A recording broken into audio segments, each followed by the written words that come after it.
Welcome aboard. It's another day and we kickstart another week. What a weekend it was for me. I mean, from my end, I could say it was dark and lovely. You know why? Because yes, ECG paid me a visit on countless occasions. But it was also lovely on other fronts. I'll be telling you about that in the course of the news review. But thank you for making the time to join Sweetie Abochi. You'll be seeing her in a bit, and yours truly. I'll be serving you the news, and right after that, guess what follows? The news review with Nanaya Achimpim Jantua. She's former director, external and public affairs at the PURC. Followed by sports with Muftau Nabila Abdullahi. And then we get into our big stories for the week. Now, last week, 1 military and 2 police officers were shot and killed, gunned down in bizarre circumstances. The military personnel is said to have been killed right in front of a police station over a land dispute, while the police officers have yet to establish the cause of death of 2 of their personnel who were shot off while on duty, sitting in front of their homes at Trasacco in East Lagos. We'll be telling you about that, these 2 incidents that have raised concern about the operations of land guards, arms in civilian hands, and the security of the very ones constitutionally mandated to protect the public purse. We'll look at the overall security implications. Now, on to our next story. We'll also be contemplating this morning, among other things, some of the various happenings in Ghana today. So stick and stay locked with us right here on the AM show. All of that coming up. You want to stay with us. We'll be right back.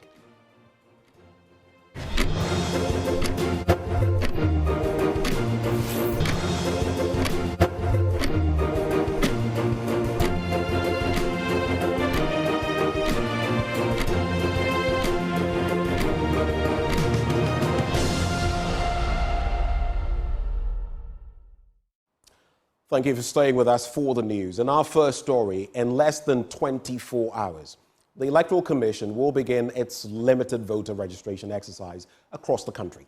The Commission is projecting to roll in at least 850,000 prospective first-time voters onto its register. Ahead of this crucial exercise, some of these young citizens in Jamestown have been expressing excitement about participating in shaping the future of the country. They've been speaking on Joy Prime's Just Turned 18 show, which delves into the hearts and minds of first-time voters. Emmanuel Jivenu has more in this report. Hello there, and welcome to the maiden episode of Just Turned 18. Here, we dive deep into the mind of prospective first-time voters as they prepare to register on the 7th of May, 2024. My name is Loishola Adeyemi, and we are currently here at Akan Manjen in Jamestown. Known for its rich history, cultural heritage, and lively atmosphere, Jamestown provides a backdrop or a unique backdrop to gauge the pulse of first-time voters on issues that will determine what will happen in the voting booth. You'll also get to hear from these first-time voters what it means to be participating in Ghana's democratic process for the first time, and also get to understand issues that will determine if they will register to vote. Let's get talking to our first-time voters. As I said, these people are people who live here. They grew here. They understand the nature of this place. They know the ins and outs. So yes, asking them if they will register. There's no harm in it. They're going to tell us if they actually will, and I'm excited to be speaking to these people. Hello, guys. All right, good energy right here. Now let's get straight into our conversation. I want to know, we are about to do the registration. The limited registration is a few days away. Let me see by hands those who will be voting, those who will be registering, sorry. All right, okay. So we have people who will and people who won't. Let me come straight to you, William. Now, you said that you are going to be registering. How excited are you to finally find your name in the, voters register? Oh, I'm very excited actually, because I get to also have the opportunity to vote and select the leader. I mean, you are saying that you are, happy that you're going to be voting to, select a leader. Is that the same reason why you also want to vote? Yeah. To register, sorry. Yeah, I'm very excited to be registered as a voter of this nation. Yeah, I'm super excited. That will give me the chance to also voice out. Yeah, on.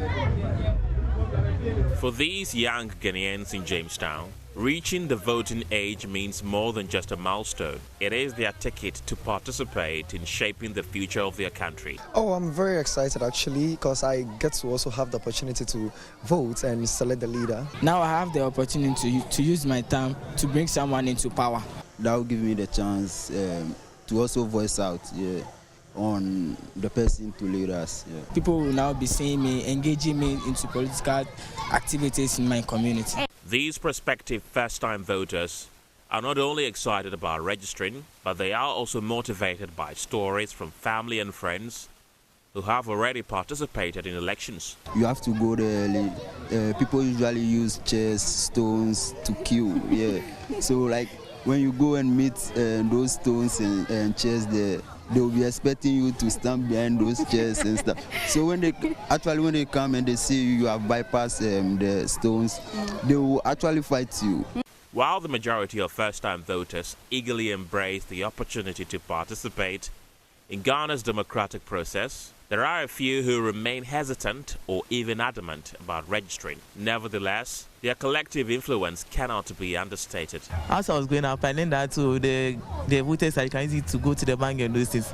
But praise be to God, in Anadu, they have lost Ghana card. I have my Ghana card. I'm a citizen of this country. So that one, case closed. I'm not registering. Per Electoral Commission's data, more than 851,000 first-time voters have been added to the register and is subject to increase following the upcoming limited voter registrations. Consider the margin of victory in the 2020 presidential election, which stood at 517,405 votes. The significance of the first-time voter bloc becomes abundantly clear. By comparative analysis, it becomes evident that this demographic holds the potential to determine the outcome of the 2024 presidential election. Recently at Anya Polyclinic, someone died because there was no bed until I see a change in the health sector, education, and then employment.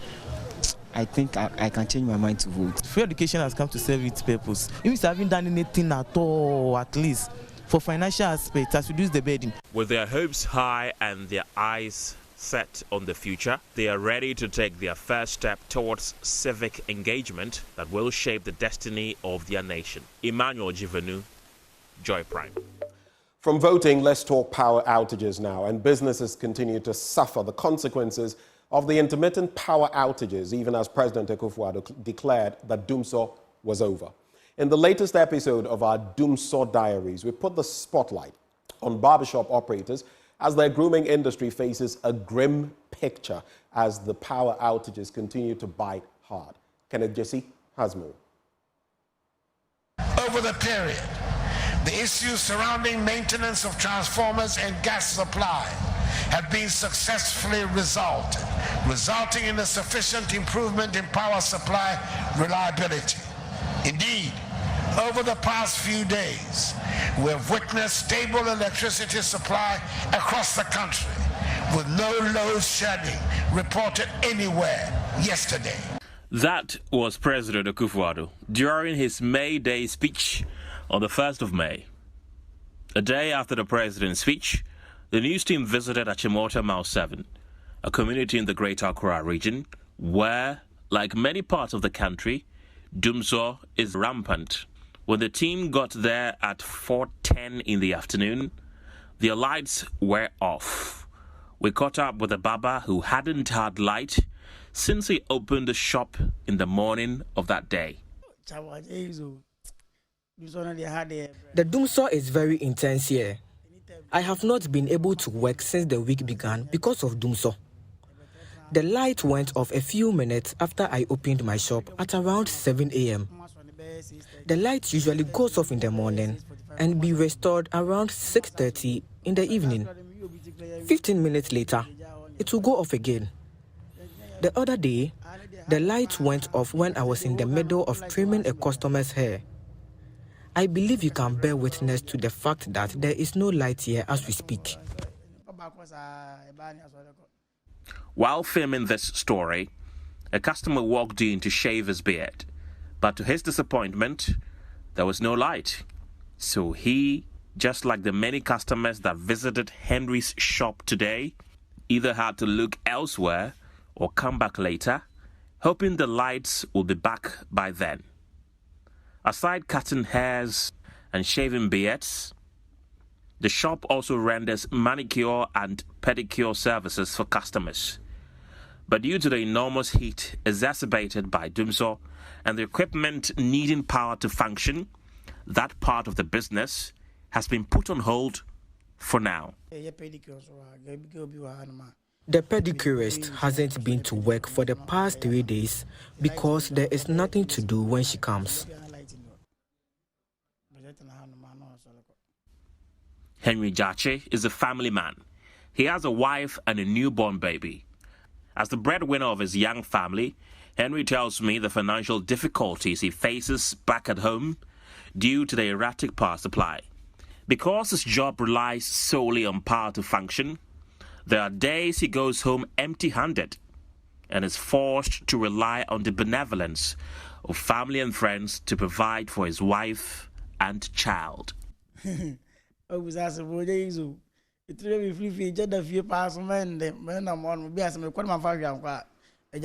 hasn't been easy. Since the Dumso intensified, I mostly go home empty-handed, with no money to provide for my wife and child.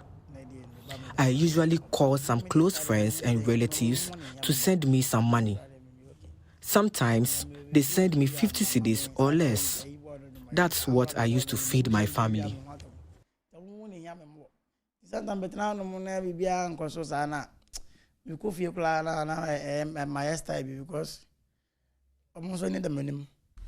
More Ghanaians have consistently called for a Dumso timetable to plan ahead of time, but no avail. Henry is one of them. A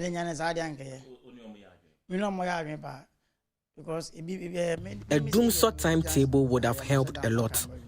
The secretary here, for instance, spends money on transport fares every day to work and back when no activity goes on here. A Dumso timetable would have saved her all these costs.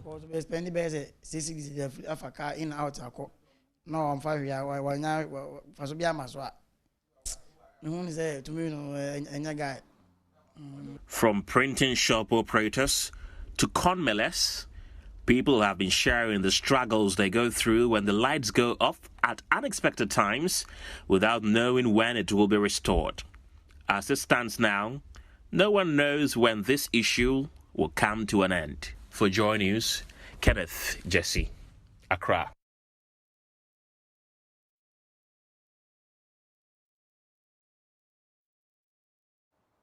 Now, with a rising cancer rate in the country, the Ghana Medical Association, the Ghana College of Physicians and Surgeons, and the F. Hoffman La Roche have signed a memorandum of understanding to address inadequate specialized oncologists to combat the menace.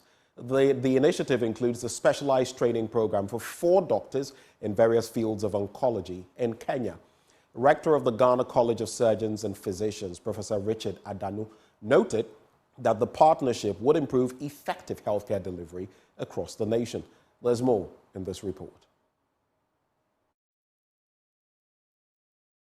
Ghana's surgical and physician significantly following the signing of an MOU between Roche Ghana, a subsidiary of the Swiss pharmaceutical giant F. Hoffman La Roche, and the Ghana Medical Association. The country has struggled with specialist oncology surgeons over the years, leading to needless fatalities.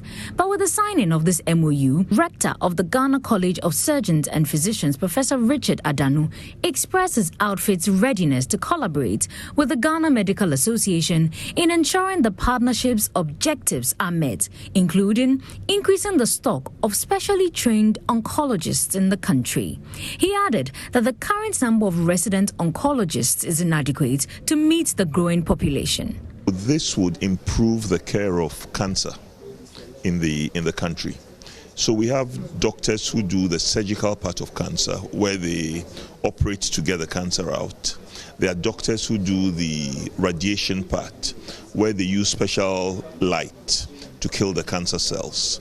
So these doctors are going to be the ones who will be in charge of the medical side, let's say giving the treatments, whether through injections or whether it's through tablets or whatever, that would kill the cancer cells. So the surgical those who do the operations for the cancer, those who do the radiation for the cancer, plus those who work on giving the medication, will all together be one team, giving better quality cancer care than we have currently.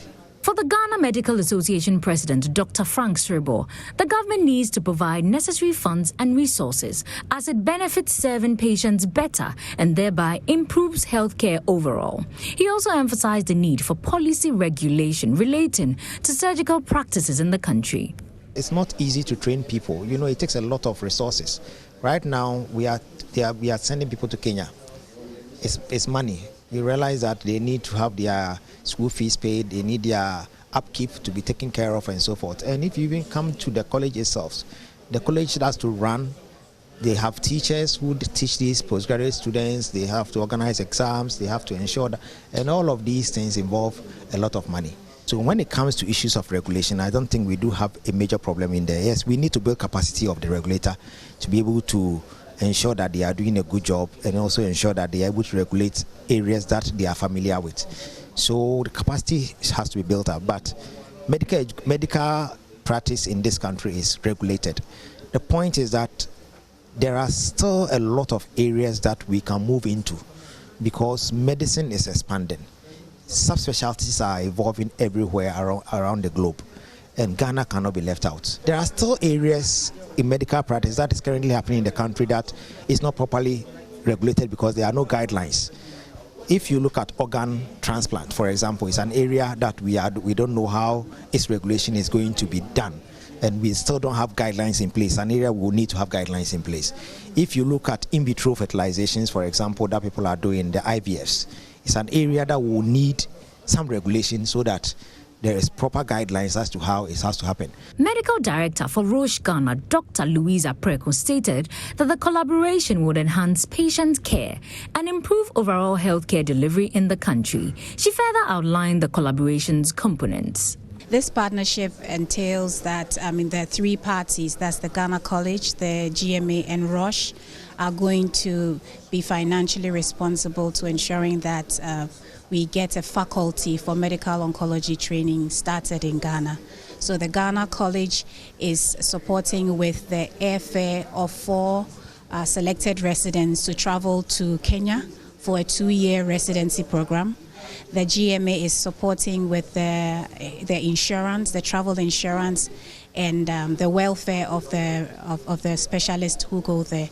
And Roche, we are taking care of the tuition fee and also the living expenses of 4 selected residents to be in Kenya for 2 years. Roche is the world's largest biotechnology company and a global pioneer in pharmaceutical and diagnostics, focused on advancing science to improve people's lives. The collaboration will involve training specialized oncologists and establishing an oncology directorate in the country. Stephen Mentor's report, read to you. Now, over 24,000 new cases of cancer are recorded annually in Ghana, with more than half of patients losing their lives, mostly victims of breast, liver, cervical, and prostate cancers. The City Cancer Challenge Initiative, in partnering with public and private facilities to improve cancer care and treatment in Kumasi. Now, 13 projects, including equipping laboratories, training professionals, and standardizing cancer treatment facilities, have been completed across the metropolis to heighten the fight against cancer. Here's a report by Clinton Yabua. The Global Cancer Observatory reported that over 15,000 people lose their lives, most of them victims of breast, liver, cervix, and prostate cancer annually. Kumasi, Ghana's second largest city, is making great strides in improving its cancer care and streamlining the patient journey from a point of diagnosis to treatment. The City Cancer Challenge Initiative, implemented in 2018, mobilized a multi-sectorial group of local stakeholders to collaboratively assess, design, and implement cancer care solutions that are tailored to the context of the Kumasi health system. The intervention has increased the chances of survival for childhood cancer patients by bringing timely referrals for suspected cases from 1% to 25%. City Manager for City Cancer Challenge Foundation, Abubakar Jaliu, indicated 13 interventions have been implemented across Kumasi health facilities.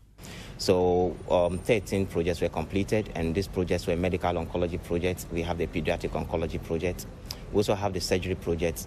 We also have pathology projects. We have quality of care projects. Several of these projects. We also have cancer, the cancer registry. We assisted in all these projects. So we have interventions that we have done, and under the medical oncology project, we have essential medicine list that was produced. We also have pathology project, laboratory development plans. We have quality control programs that were produced. We have guidelines that were also produced, all for the city of Kumasi. Kumasi is a fertile ground that was ready for this intervention. A workshop was organized to highlight the successes of the initiative and deliberate on shortcomings for future implementations. Healthcare professionals, academia, and civil society gathered to evaluate the city's progress in cancer through the City Cancer Challenge initiative, which has also generated care improvements at a regional and national level. Chief Executive of the Kumasi Metropolitan Assembly, Samuel Pine, who chairs the CCAN Kumasi initiative, says the initiative has come in time to curtail cancer care shortcomings in the health centers. We haven't, because of this program, there have been early detections, and especially cancers in children. And it's amazing, and it's also worrisome because there are children that were not detected early enough. So you look at the numbers and they keep on increasing, yes. But the most important thing, and what is gladding, is that now we have the means available to take them through and treat them for some of these cancers. Director of Africa and Europe City Cancer Challenge, Sophia Bosman Kimjo, disclosed that the preliminary assessment of the role of the challenges of the fight against cancer is ready in the implementation of Phase 2.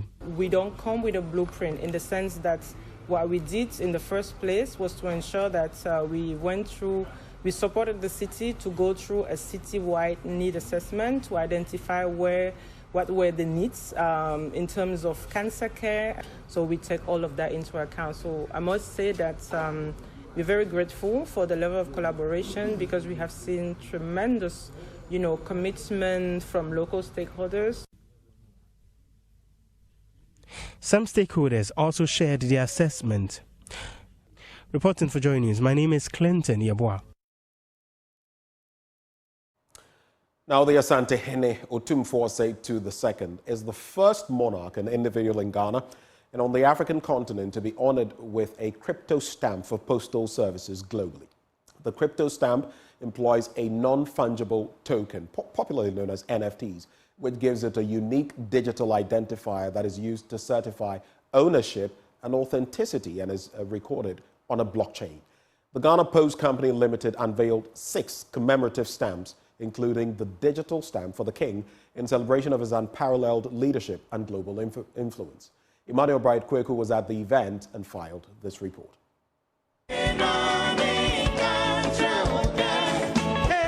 It was a night of music and dance blended with elegance and rich tradition as government officials, royals and other dignitaries graced the unveiling of the Asante Hene's commemorative stamps. Here we go! A stamp is in celebration of the Silver Jubilee of Otumfuo II and his unparalleled leadership and remarkable contribution to Asanteman and Ghana. In all, 12 stamps were unveiled by the Ghana Post, including a standard stamp, definitive and commemorative stamp, stamp album, postcards, framed gold stamp, and a maiden crypto stamp. This Asante Hene 25th Managing Director of Ghana Post, Bai Sosekofo, explains the unique features of the crypto stamp, the first of its kind in Africa. We unveiled the very first ever crypto stamp on the soil of Africa. The Otumfuo II crypto stamp is a stamp that is a digital stamp artifact. With this stamp, you are able to have a non-fungible token, which is an NFT, which is activated by your NFC on your phone or your computer, and you can trade this stamp on the stamp cryptocurrency market. So several stamp collectors are interested in this product. Now, this Otumfuo commemorative stamp is not just a stamp for postage, but it's also a major collector's item.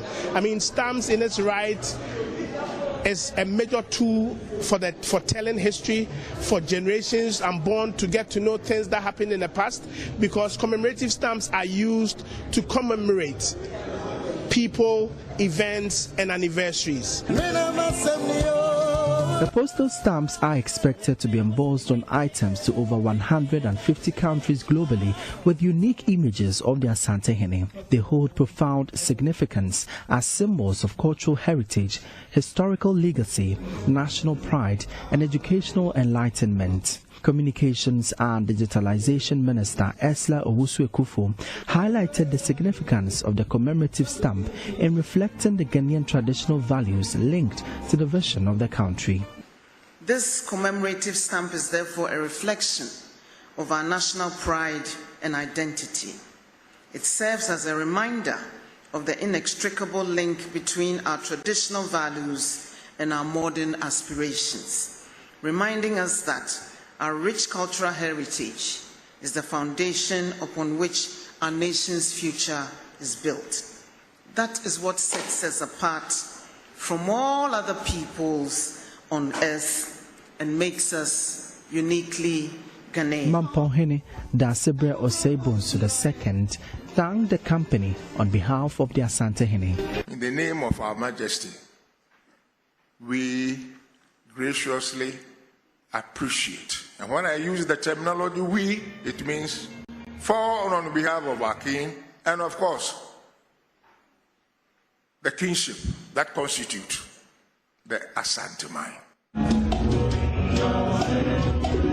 The royal stamp will stand as a timeless attestation to the enduring bond between tradition and progress. For Joy News, my name is Emmanuel Bright Kweku. On that royal note, recap of the news. But stay with us. The news review is right up ahead. We'll be right back.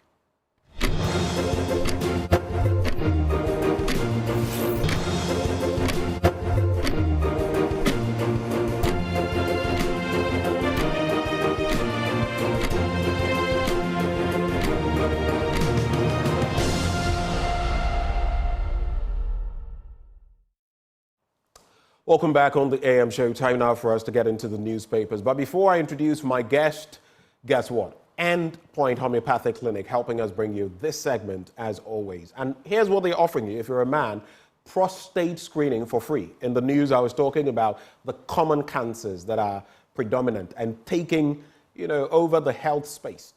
Liver, breast, cervical, but including what? Prostate cancer. So if you're a man and you've never checked out your prostate, do you know what's happening there? Would you want to be surprised? They're offering you free screening for that. If you're a woman, they're offering you fertility screening for free. It could be your cervix, it could be your womb, it could be fibroids developing. But why wait and be surprised by illness? That is why I'm proffering for you to reach out to Endpoint Homeopathic Clinic at any of their branches, starting with here in Accra at Spintex opposite the Shell signboard, Kumasi, Kronoma here behind the Angel Educational Complex. There's Takrady Energy Estate, there's Tema Committee 22, there's Techiman Hanswe and Siamanzima. Their call lines are 0244 867 068 or 0274 234 3821. Endpoint Homeopathic Clinic, the end to chronic disease. But time now for us to get into the newspapers. Joining me this morning, Nanaya Achimpim Jantua. She's former Director, External and Public Affairs at the PURC. Good morning, Nanaya. Former General Secretary of CPP. And former General Secretary. And also me Vankao. Hey, me go volunteer for account. Sir. Hey, you say I don't be me former and free ho, but. Oh, okay. Obviously, you former and free. So do they want you back? Something like that, but. Let's see how it goes. This is my friend and mommy because we are both, I'm a Thursday born as well. Oh, I didn't know that. Oh, so this is a Yao and Ya show. Yes, but we gel for some reason. Yeah. I'm sure it's the Thursday vibe. Yes. Jesus was born on Thursday.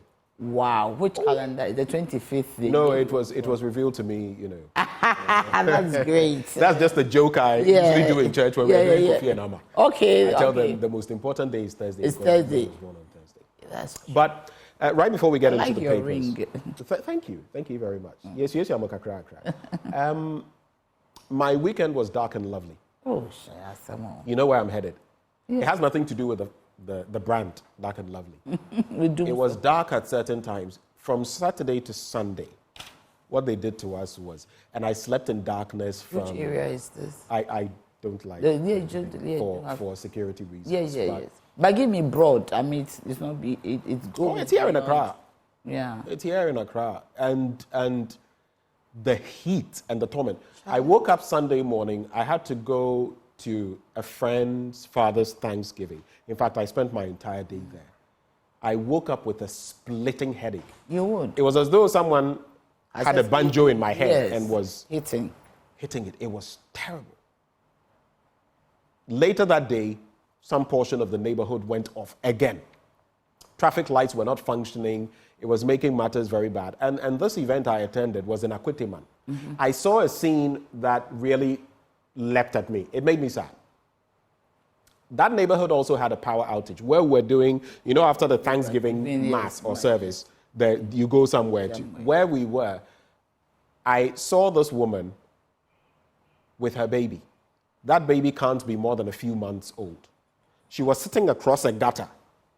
You see, her back against a certain wall, her legs over the gutter, and she had her baby. And the infants, they can't take heat. Yeah, they can't take heat. The baby was crying. So she brought the baby out of the house for some air. Over the weekend, sometimes I do that. I don't drive. I decide to use Uber. Spoke to this driver, and guess what? It was night. The lights had gone off. I was coming from the Spintex area. And he was on the phone with his wife because their baby can't take the heat. Once the light goes off, the baby starts wailing. Yes. And I asked myself, what in the midst of all of this, you have someone telling you that, Sebi, you need doom so, you will doom CAC. Sometimes I honestly boil at the nonsense. You boil, yes. You boil. But anyway. You boil. If you have any thoughts for us, we will take them now. I mean, on the doom so, I mean, what's going on is not the best, right? You have a lot of people. Good morning to your viewers, and good morning to everybody, even those on Facebook and everywhere. You see, it is very problematic, and especially to see the president say, he didn't even say CC. He said that there is no dooms. It's over. It's over. The day he said there was no dooms, he said yesterday, that was on Wednesday, the first week. He said yesterday there was no lights off anywhere in this country. And that was the day that on Tuesday I went off the whole day. From 6, that is the day, not night, from 6 to 6. After my morning devotion, I just got up and I was going to enter the bathroom and the light went off. It happened again on Friday. So because I just find out that what is this and they tell me it's load shedding. I don't know why this government is taking us for granted. That is my biggest problem. As if they don't respect us, as if they don't... No, as if? Yeah, I in mean, other countries where leaders respect citizens, yes, they try not to lie to them. It's not that they are perfect. Yes. But especially where, for example, the president said, Accra will be the cleanest city in Africa. How many years on? That's about 7.5 years. 7 years, 6 months. Accra is much dirtier today. It is very dirty. So when state, and the problem is just apologize. You see, or just say something. Something that I was overwhelmed. I mean, and they leave it as it is. It's not only Accra. Go to places in Ghana where there was no dirt on the streets. Go to Tamale. Before Tamale was clean. You still have these rubbers all over the place. Go to Kumasi, Ashanti region, go to Takrade. I mean, all these places were not the center. But now, they are so unclean, it is amazing. It is just that God has been good to us, that we haven't had any health epidemic. Do you get me? Yeah. Because it is so bad that we are not having children getting dysentery and all that. It is very, very bad. Very bad. And I don't know what the government is doing about it. I don't even know why we bring them to power to come and misbehave in our faces. Because without us, they will not get the nod. But immediately they sit on the seat, they don't even care about us. And it is sad. For me, it makes me sad. Yesterday, I was going somewhere and I saw people on the streets of Accra. And I told myself that, why are we making life very difficult for our people? Why? Because the resources in this nation is adequate, good enough to look after everybody. Why is it that a few people and their family members want to just amass wealth? And what is even annoying is that before they come to power, they don't have anything. By the time you realize they are setting up factories, they are setting up shops, they are setting up restaurants, where do they get the money from to do that? They are setting up radio stations. Radio, whatever. Building their war chest on the media front, television stations. I mean, that's... and these stations are spewing propaganda. Yeah. That's all they're spewing. They're not spewing anything that is objective. They are spewing propagandist. Yeah. The other day I saw something, and I'll not mention, from one, outlet, and it was clearly skewed on the back of the train that ran into something. Yeah. Well, So skewed, and I happen to know who owns that entity. I just laughed. And how can you be taken seriously? No, you see, they are not. I mean, all I'm saying is that Ghana should do something to show MPP that they can't take us for granted. They should not even think. I don't know why they are wasting money to go around making promises. You have not been able to fulfill the promises you made to us 2016. You have not been able to fulfill the 2020. You are going to give us another set of promises for 2024. I mean, certainly that is a no-go area. It's a no-brainer, and we need to really come together as a nation. Ghana should see to it that the 2024 election is not about a certain political party. Right. It's about the liberation of Ghana. It should be a second independence for us. Election 2024 should be a second independence for this nation. So everybody, it doesn't matter where you belong, whether you are CPP, MPP, NDC, you are for the movement for change, wherever, GCPP, you should make up your mind that we are forming one big coalition in our hearts. If you have never voted before, please go and vote. Today, if you have lost your card, go and register, re-register. If you are 18, go and register, because if you are 18, the 2024 election is an election for your future. Right. It is an election for your family. And I believe that we should come as one. Not thinking about political, but come as one and galvanize and see who is the right person for us to vote for to lead this country. Certainly not the MPP. Certainly not Dr. Bawumia. Because they have lied. You see, when somebody lies to you, it's sad. For instance, these are PAT buildings. I congratulated them. Later on, then things are coming up. That it wasn't built by government, that 6-point-something million cedis was given as compensation. Mining companies also contributed. Individual Ghanaians contributed. So why should they take the credit? So I know there haven't been compensations, but while all these entities contributed, I guess that's the propaganda of it. Yeah. But if you go beyond the propaganda of we have built, yes, there is also the reality of government actually doing some work. They held the entity involved responsible. So the mining company, that's what they paid money. Yes. But there was a fund, the Apiate That's fund, what I know. headed by Reverend Dr. Joyce. Yeah. So there were contributions and all Yes. that. So government did do something. Government contributed something, but government did not single-handedly. That is what I'm saying. I mean, what did government contribute? How much? I had 100,000 Ghana cedis or something like that. So if government contributed something, let us know your contribution. Let us know the fine. Let us know how much has come into the fund. Right now, others are complaining that they have not received their houses. And 125 houses have been built. I think that there should be some form of accountability. Because when people start coming and they start talking about these things, it becomes problematic. Well, let's get into the papers. One of the things you've left me with this morning, election 2024 should be a second independence for Ghana.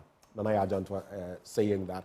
But let's get into the papers now. Which stories stand out for you? I'll let you do the Ghanaian Times, the publisher, and then the custodian before I come in. Okay. So over to you. Which one are you starting with? I see majority caucus petitions backbring to recall Parliament. Yeah. And I believe it's concerning I haven't gone into, but concerning the ministers that have to be. They say government's business. Yeah, I believe that one I go with them, and I believe that Right Honorable Bagman has proved his point. He's been able to prove to, and of which I'm very happy about. He's able to on the LGBTQ. Yes, on the LGBT, he's able to prove his method. He's able to prove that Parliament is the second independent arm of government. We know you have the executive, the legislature, then we have the judiciary, and the fourth, the media. So it is very important that he made his point clear. And I think for government business, for Ghanaians, for things to move on, I think he should. And I hear Parliament is going to, convene very soon. But if not, then maybe there should be a recall. But they should also have a way of asking. I mean, there should be some apologetic, nature about it. And so that the people who have been appointed can go. I mean, there's not much they can do in 8 months, though. There's not much, even they are given a year, there's not much they can do. But at least the business of Ghana. But government business must go. Yes, it has to run. I mean, I call it the business of Ghana. Right. Because they are there because of Ghana. They are not there. You see, that is what we do, and at the end of the day, we make governments feel very pompous. They are there because they have to work for Ghana. Right. So if there are, for instance, if there are policies in the health sector that will affect, for instance, the Minister Designate was talking about including kidney treatments in the NHIS. Right. So Dr. Okoboy. Dr. Okoboy. So something like this, if he's not in there, he's not working, he cannot do it. And it's for Ghanaians. So I believe that the Right Honorable, we plead with you. I think he has to recall and let them start work for Ghana. It is very, very key. Right. Whatever it is, I go with that call that, yes, it should. Because he is not the one going to approve them, the team, the House. So whatever it is, the House will decide. So I believe he has to do so. But the president and everybody should know their position. Then we have to also look at the Constitution. Because if the legislature is not detached from the executive, this is what will happen. I think the time has come for us to look at a constitutional review. But that one, for now, it has to wait till we liberate Ghana from the clause of the MPP for now. So any government that comes after here should look at the Constitution carefully. Okay. Because the president has ministers in Parliament. So sometimes, erroneously, the president thinks he controls Parliament. Do you get me? But if it is, you just detach executive from Parliament, then you make Parliament strong. Then in that case, whoever is the speaker, Parliament can work independently. The executive can also work independently. Let's make tracks, look at some other stories. Any other stories you want to look at? Providing free... But are you done with the custodian newspaper? Yes, I've done. I mean, that's MPA to reduce taxes. Okay, that's a good one. Somebody say he never bribed EC officials. But he gave money, so... I think that's Professor Kingsley Nyako. Yes. Right. I mean, a very fine man, no. I don't know why He's someone very close to me, and I felt a bit rather sad at that. Yes. Because, yes, the optics of it would come across in a very bad way. I felt sorry that that had happened, but it had happened. It had happened because he is I mean, anyway, that's how we see him. So he's... But speaking of which, since you've taken that headline, what do you think about what happened? He's been invited by the police. Some say the OSPs should step into the matter and all that. Do you think we are making a mountain out of a molehill? No, we are. Or do you feel these must be addressed to the letter? Some say in other jurisdictions, maybe he would have resigned or something by now. But that could also be a stretch of it. What do you think? Briefly on that. So we go. I mean, I think that let's put our relationship with him aside. Knowing his pedigree as a lecturer. An academic. He shouldn't have done that. He shouldn't have? Yes. But maybe he was also under some pressure to do it. The other side of it is that it's also clear that he doesn't know how to do it. What, he needs lessons in doing it? Hey, Zah. Yeah, because he did it openly with like the way they do it. We've never seen it. Do you get me? When they are doing it, we speculate and we allege. We've never seen it being done. But this one, he did it openly. Do you understand? Well. So it is unfortunate he is the one. But because he's not with, like, I think they gave everybody roles. That's what I'm seeing. Because why should he go to only 2 people? They gave them roles and jurisdictions. But Richard Ahiagba, and we must move on, but Richard Ahiagba was here over the weekend on Newsfile, vehemently saying this was not MPP. It wasn't planned by the party. It was an individual who went out and did something. And unfortunately, he actually said that it's not something he would do. So speaking for the party, he said it wasn't. But what do you expect him to say? I'm just telling you. What do you expect Richard to say? I'm just telling you what he said. No, but Richard can't say anything else. I've been the communications director for the party. What do you expect Richard to say? Yes, he's defending blindly. He's defending blindly. Yes, you expect Richard to come and say that it's bad. So now you see he's in trouble. They are trying to give him up. That is not about the party. Who was he doing it for? He wasn't standing an election. What was he even doing there? He's not standing an election. The election, if any group of people are having to support the candidate, it is the party. And you are a member of parliament. And what were you doing there? So an assignment was given. Everybody, you see, I was so surprised that MPP was competing against MPP. And the whole of the MPP machinery was there. That was the curious bit. Yes. But anyway, interesting times ahead. But he's with the police, so let's see what happens. Yes. OSP himself is fighting with Attorney General. So let's see what happens. But that's another interesting. But Yes. anyway, we'll leave that conversation for yes. now. Let's get into other papers. And now we have, we will provide free tertiary for people living with disabilities. That's the Ghanaian Times newspaper. Yeah, that's the Ghanaian. We'll provide what? We will provide free tertiary education for PWDs, Dr. Baumia. So persons with disability. Yeah, persons with disability. So he's talking about accommodation. Let's get a bit of that story. You want to read? Let's read a bit of it. Okay. What page is It's that? on page 8. Okay. Let's quickly get to page 8 and look at the details of that What does it say? story. It said that we will provide free tertiary education for PWDs. The Vice President, Dr. Mahamudu Baumia, has unveiled a groundbreaking educational policy aimed at supporting persons with disabilities. Speaking during a campaign tour in the Western North Regional House of Chiefs on Saturday, the Vice President, who is also the presidential candidate of the New Patriotic Party, pledged to eliminate residential and tuition fees for all persons with disabilities attending tertiary institutions if elected. By reallocating some funds from the Scholarship Secretariat and the Ghana Education Trust Fund, Dr. Baumia said that the aim was to ensure that financial burdens did not hinder the academic pursuits of persons with disabilities. I believe that we have to support persons with disabilities a bit more.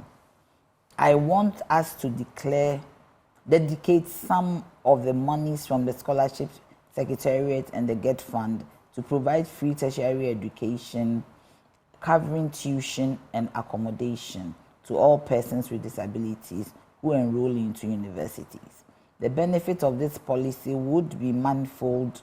Apart from removing the financial burden for persons with disabilities and their families, allowing them to pursue higher education without worrying about cost would also promote diversity and representation within tertiary institutions, enriching the academic environment and fostering greater understanding and acceptance of disability issues. Again, the initiative aligns with broader efforts to promote social justice and equity, enhancing Ghana's standing as a champion of inclusive education policies. According to the 2021 Ghana Population and Housing Census, persons with disabilities in Ghana constituted about 8%, 2.098138 million of the country's population of 30 and more million. It's a significant statistic from which qualified persons could access this policy. Wow. Yes, it's a lot. Anyway, so I guess we get the thrust of it. What do you think about it, though? Very briefly on that. What do you make of it?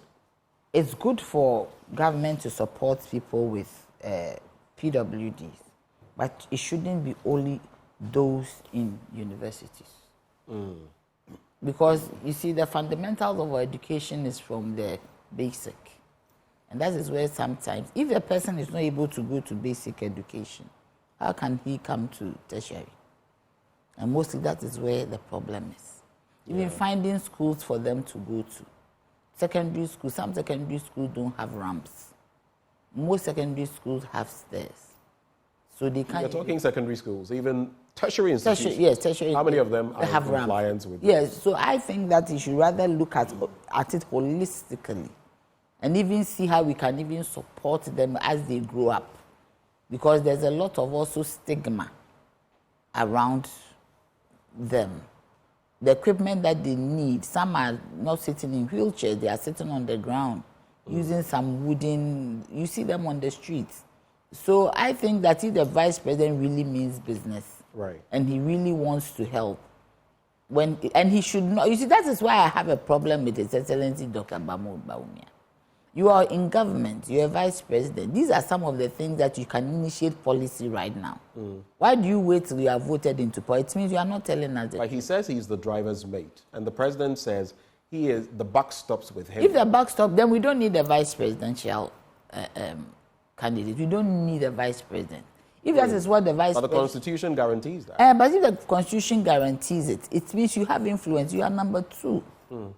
So if this is what it is, the buck stops with the president, but you can also initiate it and speak to the president. You have access to the parliament. You have access to the ministers. You have access to the president. Is he telling us that if he is not a strong vice president, then he cannot be a strong leader for us? If he's not a strong vice president, then he cannot be a strong... Can't be a leader for us. Yes, a strong leader for us. Because anyway, you need to be a strong vice president and deal with all the issues around you, the stereotypes around you, for you to break through to help. But you know, some would say that there are some who have said that this is the strongest, the most active vice president we have had in the Fourth Republic. So would there are two different things. Maybe now he is saying that he's not active. That's what we thought. So it means that it was superficial. That whenever he deemed it right to come and have some talk or some conference, and you address it, and that is it. He is telling us he's not active. Anyway, let me just do this before we get into other papers. You know, as usual, when you're hosting a show like this that is incisive, biting, cutting, you would have some from the other side, a.k.a. foot soldiers. Foot soldiers, sending in some, I'm not saying that all of them are, but a lot of them, what they don't know is when they shoot these messages laden with bad grammar sometimes. And I'm going to be a bit abrasive this week. I checked them out on Facebook. You just need to look at their timeline and you see where they are coming from. Some of them are attacking you. Some of them are attacking me. Apparently, we have to turn a blind eye to everything that is happening. Why should they attack? Everything is correct. So I have a message for those of you who are sending these kinds of messages. Unfortunately for you, I'm going to keep doing this, inshallah, by God's grace. And I'll keep saying what I said back then. When the erstwhile administration was in power and I was bashing them, oh, that one was all fair game. Yeah. But when I speak against the current ills, oh, that one is wrong. And that's my message for you this morning. I'll be here smiling, and you can stew in your pain. So other stories, the new final my dear, newspaper. let me just come here just a second. Why should you be angry when you are being criticized? Because there's a word even in our Kan language. We say that the old trust synonyms and the chia. The person carving the road doesn't know that as he's carving, the back of the road is crooked. You need somebody who is following you to tell you that it is crooked. Right. So you come back and you correct it. But if you start insulting and you don't see what the issue is, it means you don't love Ghana. But guess where they are learning that from? The leaders. Yeah, that is it. Because you know, from the top it's people are insulting. Yes. So what can you expect from those at the bottom, some of whom earn their daily bread because they don't have any work. That's so the point. Because so if you earn your daily bread like that, right? I always tell myself that if God grants me one day, I don't know, become the president of this nation, people should work. So if they are handing down money to you and they are not giving you work to do, they are not teaching you how to fish. They are teaching you how to. They are just giving you fish. They eat how to eat fish, and eating fish it will get finished. Anyway, okay. We have limited time, so let me just quickly do this. The New Finder newspaper, it talks about some of the stories you've looked at. Baumia on PWD's Otumfuo receiving stamps. We brought you that story earlier today.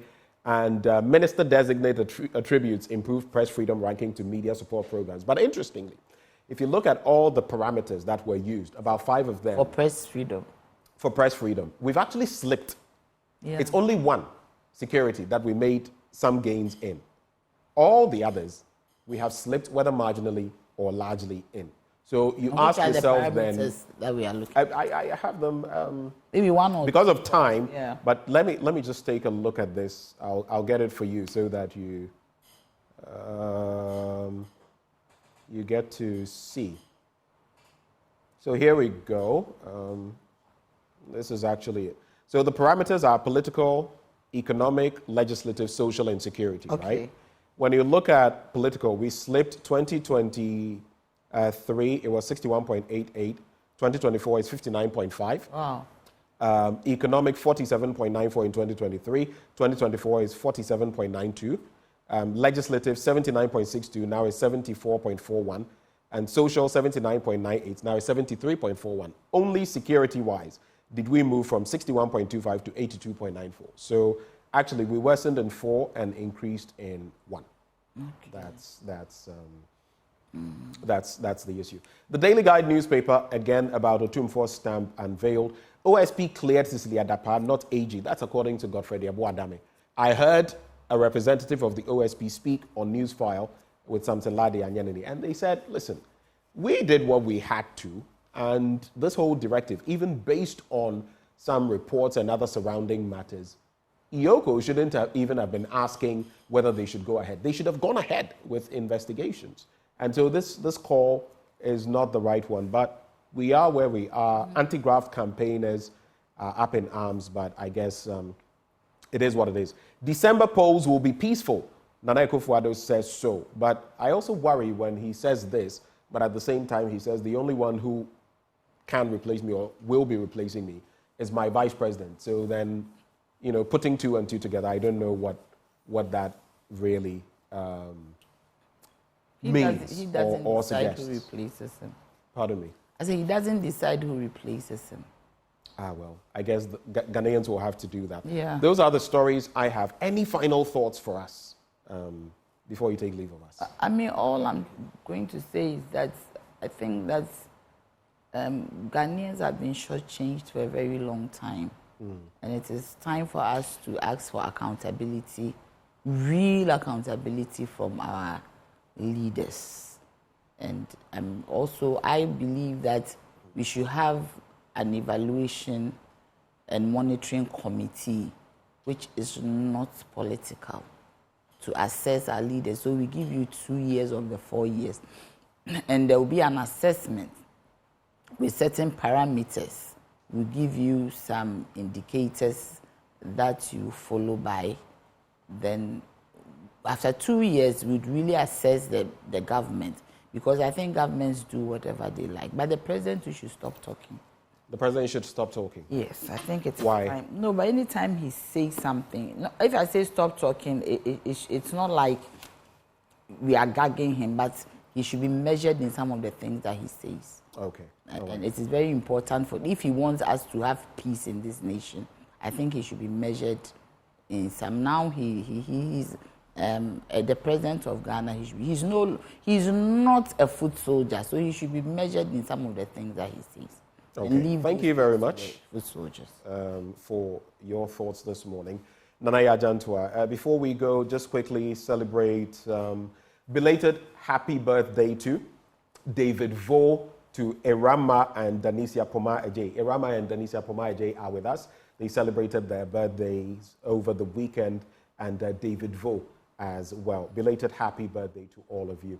Now, Endpoint Homeopathic Clinic helps us bring you this segment every weekday. They're offering you prostate screening for free if you're a man, fertility screening for free if you're a woman. Their branches, reach out to them here in Accra at Spintex opposite the Shell signboard. Kumasi, Kronoma here behind the Angel Educational Complex. There's Takrady Anaji State, Tema Committee 22, Techiman Hanswa, and Esiaman Zama. Their call lines 0244 867 068 or 0274 234 321.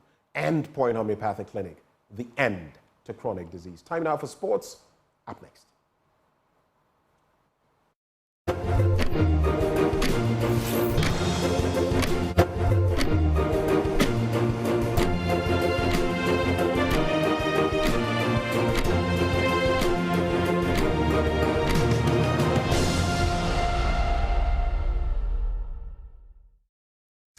Good morning, everyone. Welcome to AM Sports. Here with me, Muftau Nabila Ablai. Team Ghana has secured qualification to the Paris Olympic Games after running a season's best of 38.29 seconds on day 2 of the World Athletics Relays currently happening in Bahamas. Ghana on Saturday dropped a baton and needed to qualify through day 2.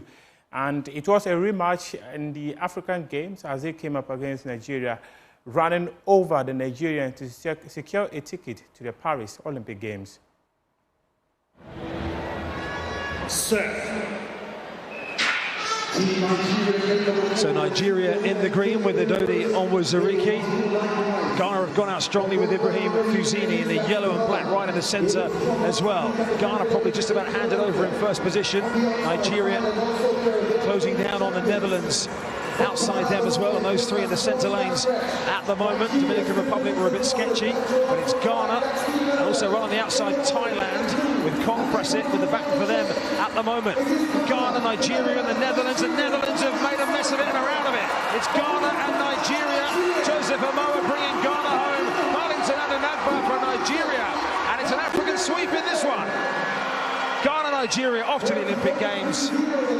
Netherlands right in contention when it all fell apart. Yeah, they dropped the button, or not really, but it was like a mistake. Like there was a disqualification, but I'm a little bit disappointed because I would like to see Jeremy Martinez going for the 6th Olympic Games, but no. Well, not in the team today, of course. He ran yesterday, but not in the team today. But it's Ghana. I mentioned they're a little bit of an unknown quantity because they didn't get the baton round yesterday, but they got it all right there on the night. And Nigeria, their pedigree as well. They put together 2 good performances over the 2 days. And some big African interest there will be in the 4x100 metres. And some big inquests in the Netherlands, 4x100 metres debrief room. But Ghana, well, they were quick out. Daphne Ibrahim Fuzini on the first leg as they wait for their remaining athlete to join them back for the celebration photos. It's a long way back round when you just run a 4x1 leg and you ended up in the far corner of the stadium on the running the second leg. But they're going to share it. That's what we love to see. Same as yesterday when we saw Botswana and South Africa, the African neighbours joining up for a mixed photo. Lovely to see Nigeria and Ghana doing the same. This is a nice photo, right? Big moment for Africa again in the World Relays here in the Bahamas. 2 really good performances. A revenge on the biggest stage. At the African Games, Nigeria ran down Ghana to win the men by 4x100 meters in the African Games to win gold. Ghana came second. And when they met in Bahamas, Ghana ran them down to finish first with 38.29 seconds. Let's hear from the Ghanaian athletes who have been speaking to my colleague Fenchio Tahiru after securing qualification to the Olympics. It's amazing. They are brothers, but whenever everything that we do on the track is done, you know, we have that rivalry, but when it's done, we all come together. We are happy to get the win, and whatever happened yesterday, we have to put it behind us. Come out here today and then execute the race, and we knew we were going to win. Listen, and Susie, you and Isaac, this is your first time in this team. You're going to your first ever Olympic game. How does that feel? I mean, that was great. That was good. Feel great and impressive. It's very amazing. Very amazing, yeah. Ibra, let me ask you quickly. How did it feel? Just in 2019, you were in school, right? Yeah. Secondary school? Yeah. And now you are going to the Olympic Games. I mean, that is mind-boggling, man. What do you have to say? I think I'd like to say I'm grateful to God. I'm grateful to God. And anything I do, I just wish I keep their faith in everything I do. Yeah! Okay, Isaac, you've been riding well this year. Yesterday didn't go too well. Today, what a storming back straight. What does that feel like to be part of this team? This is history. You know, this team is amazing. Like yesterday, when the errors made, like we were able to gather things out today, and they all bring the ideas and the coach. So we were able to like work together today to deliver. And as I listen, this is your second consecutive Olympic Games. I mean, from where you've come from, making back-to-back, being a multiple Olympian is not easy in any field. You and Joe are going to do that. How special is that? I mean, it's awesome. It's amazing, but we thank God for the gift of this talent. And we thank Ghana for being behind us and letting us do what we do. I mean, they supported us coming here. So we're just thankful to God that we are able to go to the Olympic twice. Okay, here's the big one. Obviously, there's great potential in this team. You two have seen this team change many times. You're going to Paris, the Olympic Games. What has to happen for you to make the final again? Because the last time you made the final and the pressure is on, what has to happen? Yesterday in the heat, we knew we had something special coming here. It happens in relays, you know. You always wish for the best, but sometimes it doesn't go how you want it. Look at the time you run today, it would have made it into the final from yesterday. So if everything had gone well how we wanted it, would have made the final. So we just have to put that behind us. Come out here today.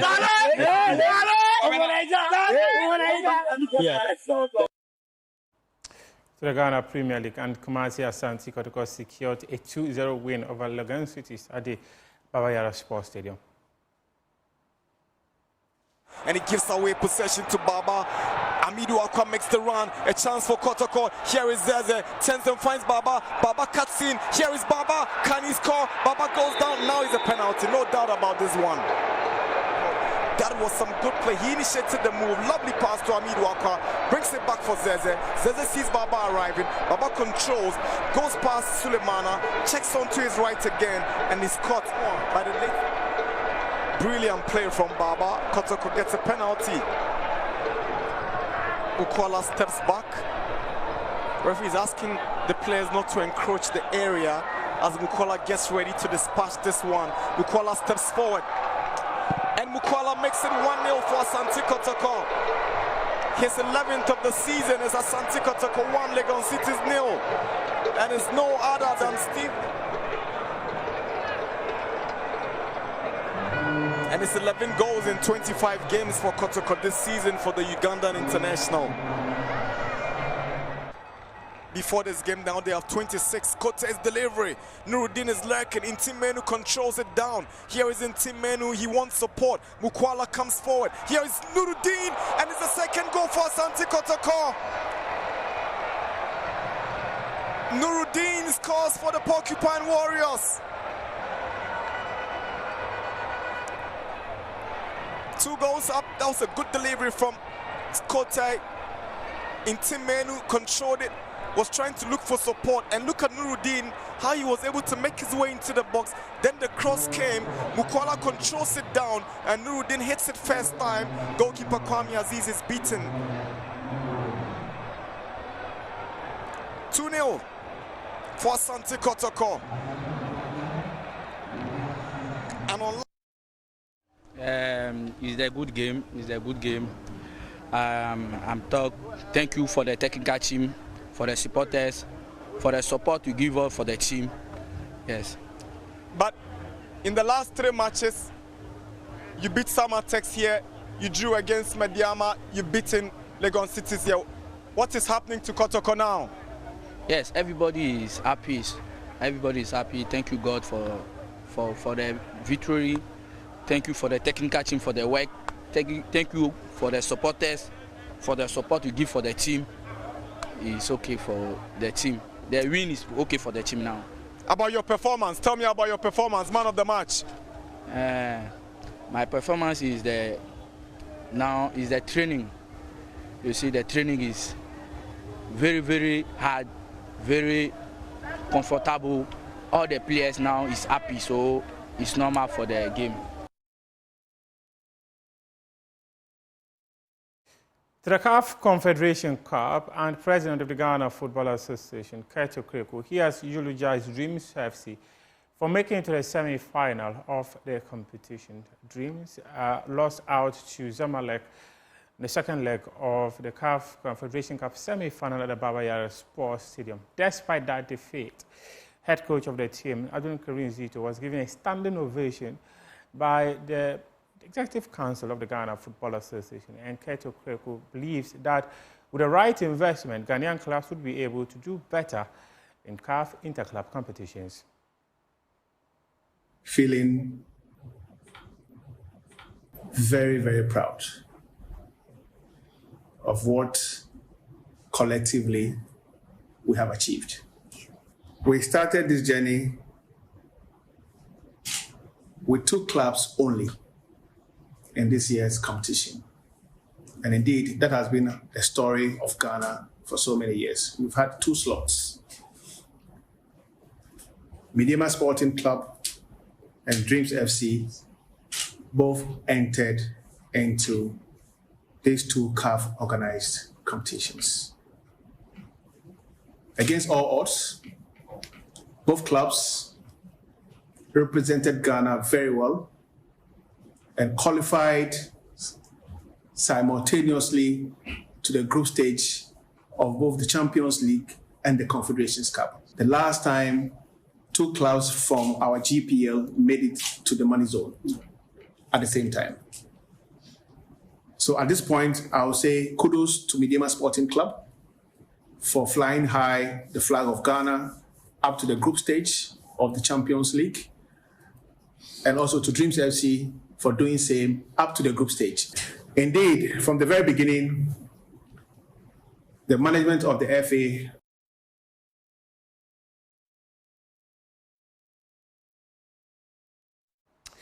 Now, to the Azuma Nelson exhibition fight, it was the first time in about 2 decades that the former world champion was returning to the ring for an exhibition fight. He came up against European ambassador Razali, and that fight was declared a draw.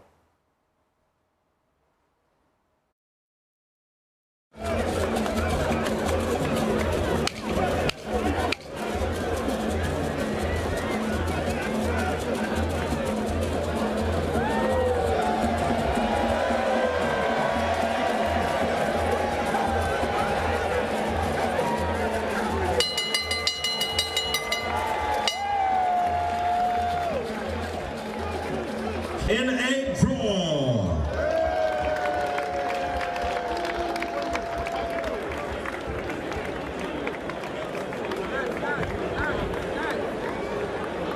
Now, ladies and gentlemen, to the legend.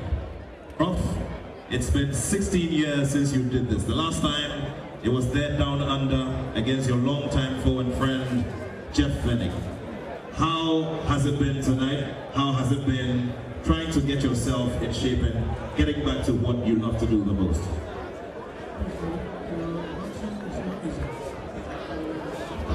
After 16 years, coming back into the ring again, it's a exhibition. I'm feeling tired. It's not easy. Ambassador Tom was feeling tired. But as a man, we have to go and do what we have to do. This will be very well.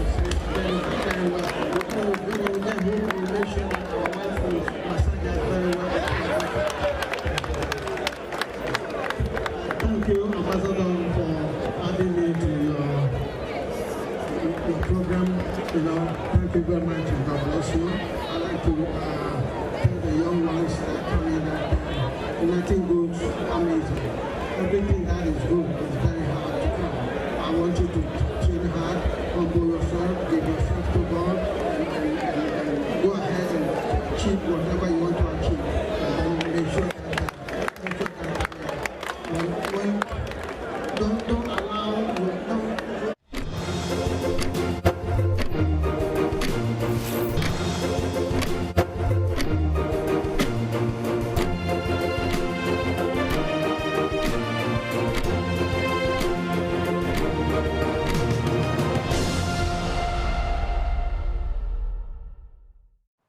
Welcome back on the AM show. Before we get into other big stories, we'd like to contemplate the latest Press Freedom Index and what it says, what it evinces. Thankfully, we have joining the conversation the president of the Ghana Journalists Association in the person of Albert Jumfor. He joins us. Good morning, Mr. Jumfor. Good morning, my good brother, and good morning to your cherished viewers. It's really good to have you. I'll go straight to the point. Now, we have the latest Press Freedom Index, and Ghana has jumped a number of slots. What is your reaction to that jump and what it means for press freedom in Ghana? Okay, thank you so much. I think it's very simple. Under the year, or during the year under review, all of you will attest to the fact that we have done enough. We have done a lot of work. So much have gone into this. Regardless, I will also say that it's a mixed feeling because when you read the details, when you get a detailed report from the Reporters Without Borders on Ghana's 2024 performance, the significant improvement. We haven't made enough. While the overall score did not change significantly. Last year, we were at 62 and then moved to 50 this year. Now, when you look at our score, the score as of last year was 64. This year, as I speak to now, we only moved to 65.9 over 100. So the change was plus 1.78, which to us not that significant, but it tells us that we are doing something right. Now, when you also look at the political contest component, which was one of the worrying areas last year, the country significantly improved its ranking among 180 countries from 53, which is last year, to 51, making a very good impact. What it means is that this has resulted from our resolve to blacklist some dishonorable MPs and politicians who have come after the media. People who think that they will always want to guard the media by insisting fear, panic, intimidation, by threatening the lives of practitioners and attacking media houses and all that. And so, in fact, last year as the World Press Freedom Day, in my address, I did indicate that we will work assiduously to make sure we improve on our performance. And truly, it has come to pass. Even though we are also much aware that some countries we underperformed. Some countries who did better than Ghana last year underperformed. Countries like Burkina Faso was slightly ahead of Ghana last year during the World Press Freedom Index. But we could all attest that due to the political instability and the the junta rule, now there are journalists who have even run to Ghana for asylum. And so this has all contributed to Ghana's improvement. But we will say that, yes, we are doing something right, and we commend ourselves, and we continue to do the right thing. Right. But you've made some interesting points, which I was going to throw to you anyway. The fact that some of the other countries that had fared better, like Niger and the rest, some of them were underperforming because of the nature of the institutions they have. But two quick questions. One, you look at the ranking since 2012. This is the lowest. The 2023 ranking, where we were 62nd, was the lowest. Even now that we've come to 50, it still is the lowest, the second lowest in this. In fact, okay, so 2022 is 60th, 2023 is 62nd. So this current ranking of 50th would be the third lowest. But a critical point to look at, my attention was drawn to this. If you look at the parameters, you would realize that it's only on security that we have made gains. On the four other perimeters, political, economic, legislative, and social, we have slipped. So in other words, we've slipped on four ends, and only on one parameter we have become better. What does that mean to you, and how do we shape up for a better score come 2025? Okay, my brother, I think that, I don't know which report we're referring to, but from what I have, like I said, we did improve on the political contest. So it's not only on security. So maybe I can give you the figures, what I have here. On political, 2023 score was 61.88. The 2024 score is 59.50. On economic, the 2023 score is 47.94. 2024 is 47.92. On legislative, 79.62 in 2023. Okay, yes, I think you are right. But still, when you look at the ranking among the countries, aside the grading or maybe the points, the ranking is in such a way that in 2023, under the political contest, Ghana was 63 among 180 countries. currently, under political contest, we jumped from 63 to 51. Yes, I'm not disputing that, but for the sake of clarity and moving forward, yes, I'm saying that if you look at it stratum by stratum, we are declining. So how do we make things better? I get that point. Of course. So I think for me, I think that on that call, we will say that we have always been advocating, we have always been amplifying our voice on the need for one for us to minimize political interference in the discharge of our duties, because we all know that considering the report we have, even though the NCA's report on the ownership structure of media houses is opaque, we still know that about 60 to 70% of media houses are owned in Ghana, owned by politicians. And so that means that we cannot do away totally away with political interference. Regardless, we as practitioners and journalists, we also need to be seen as discharging our professional duty without recourse to any political interest. Because if there are political interference and you are a practitioner or a journalist and you discharge your work, because like we always see the job security, as you know, we are always afraid that if I don't do the bid of the owner, of my boss, I'll definitely lose my work. But you see, as soon as you start doing that, you start compromising your profession. And that, I believe that we need to set standard going forward. We don't need to be seen as doing the bid of our owners, of our bosses. We need to be guided by the ethics, by the code of ethics, the code of conduct of Giba and all that. Once we discharge our work professionally and other things, I don't think that the political interference component that has always affected us, including the economic component indices, which has affected our ranking in the past 3-4 years, will be seen as actually having a negative impact on us. Regardless, we also have seen attacks from political evildoers who have always threatened the professional media practitioners. I think that we have already made a big step that earlier this year you all saw the position we took on attack by our Kumse's supporters on the journalists in Cape Coast, and also that of Farouk Mahama, and I've also sent a very good signal. We have also come out boldly to also condemn some journalists who have also acted unprofessional the way, call them out, and we are doing a number of things. So I think that going forward, once we are able to, in fact, there has been enough training, capacity building, workshops and training also going on to also build the capacity of journalists.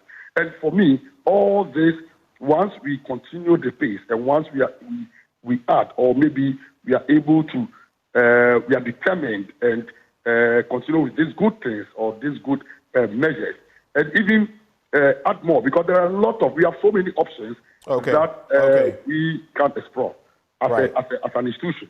Once we're able to do that, I believe that it will 2024 or 2025 will be a better year in terms of our position on the index.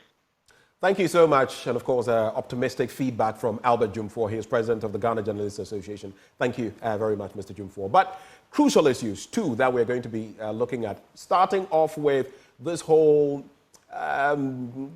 everything that has been happening. Security situation where military officers, members of the police service are being gunned down. The whole bit about arms in the hands of civilians and what has been happening. Last week, one military officer, 2 police officers killed, one at Millennium City and the other ones at East Trasaco. The question is, what is happening? Where do we go from here? What is the reading of the situation? We have our guests joining us to share their thoughts on that matter. Stay. We'll be right back.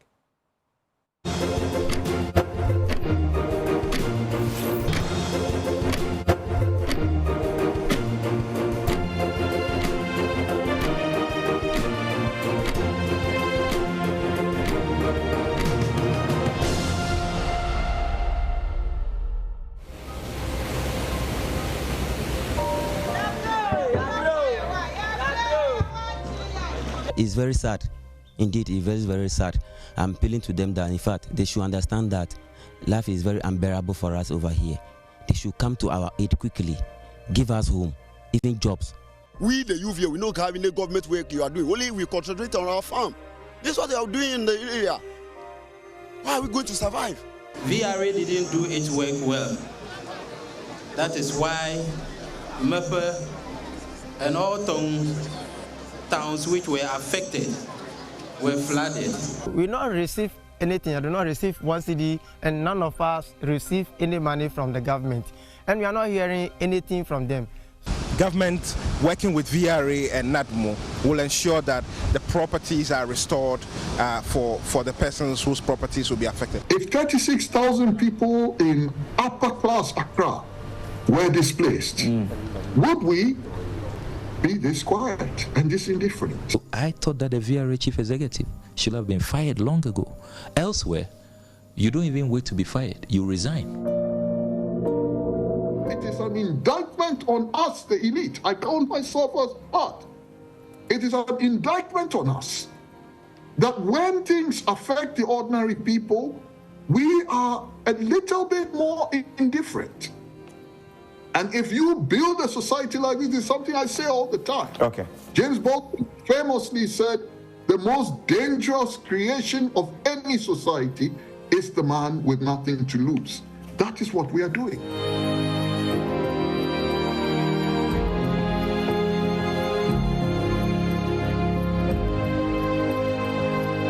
Samuel Okudzeto Ablakwa insists a head should have been rolling at the VRA by now. I'm surprised that the VRA chief executive is still at post, even though he should have retired long ago. I don't know what is this business of keeping retirees on the job, people who are clearly, tired and have no fresh ideas. I'm surprised he's still at post. And the last time I checked, the VRA itself has not conducted any internal inquiry. It is another reason why he must go. So I thought that the VRA chief executive should have been fired long ago. Elsewhere, you don't even wait to be fired, you resign. As the government delays in compensating and relocating victims, the plight of the almost 40,000 Ghanaian victims continues to worsen. The VRA should surely know much about us. They should come to our aid and knows that, okay, they have destroyed us. So they should come in a way that they can give us a compensation. I'm not calling for any huge amount. They should even restore me to where I was. In case of anything, I can take care of my family back again as it was. All of the youth here, it's very difficult for us to make it. I want to give my children a good foundation, even that I can also help somebody. But now, in fact, I don't know how to do. I don't know, because even I don't have food to eat. At times I need to eat once in a day because I have 4 kids. How are they surviving, those 4 kids? In fact, it's very difficult. Indeed, it's very, very sad. I'm appealing to them that, in fact, they should understand that life is very unbearable for us over here. They should come to our aid quickly, give us home, even jobs. Even if they can give me a soft loan, I'll be very happy to buy my car. That's all. I know I can work, give my children better life. We not receive anything. I do not receive 1 cedi, and none of us receive any money from the government. And we are not hearing anything from them. So now I want to appeal to them that they should take care of us. They should come to our aid and help us. We are dying. Okay. If we sleep, we can't sleep. We can't sleep. How is this affecting your relationship with your wives? The fact that the man doesn't have money now. As they get it earlier, they are not getting it that way, and that wants to become something like grudge, and because they are not getting it as we get before. Before. So sometimes you want to chop something to become. If you want to do the do. The do. Because where you can do the do? Okay. It's also become a problem. It's unfortunate. It's very unfortunate. Meanwhile, at the onset of the spillage, a Deputy Minister of Energy, Herbert Krapa, assured of government resolve to support the victims. Government's priority, as always, is to first of all make sure no lives are lost in the process.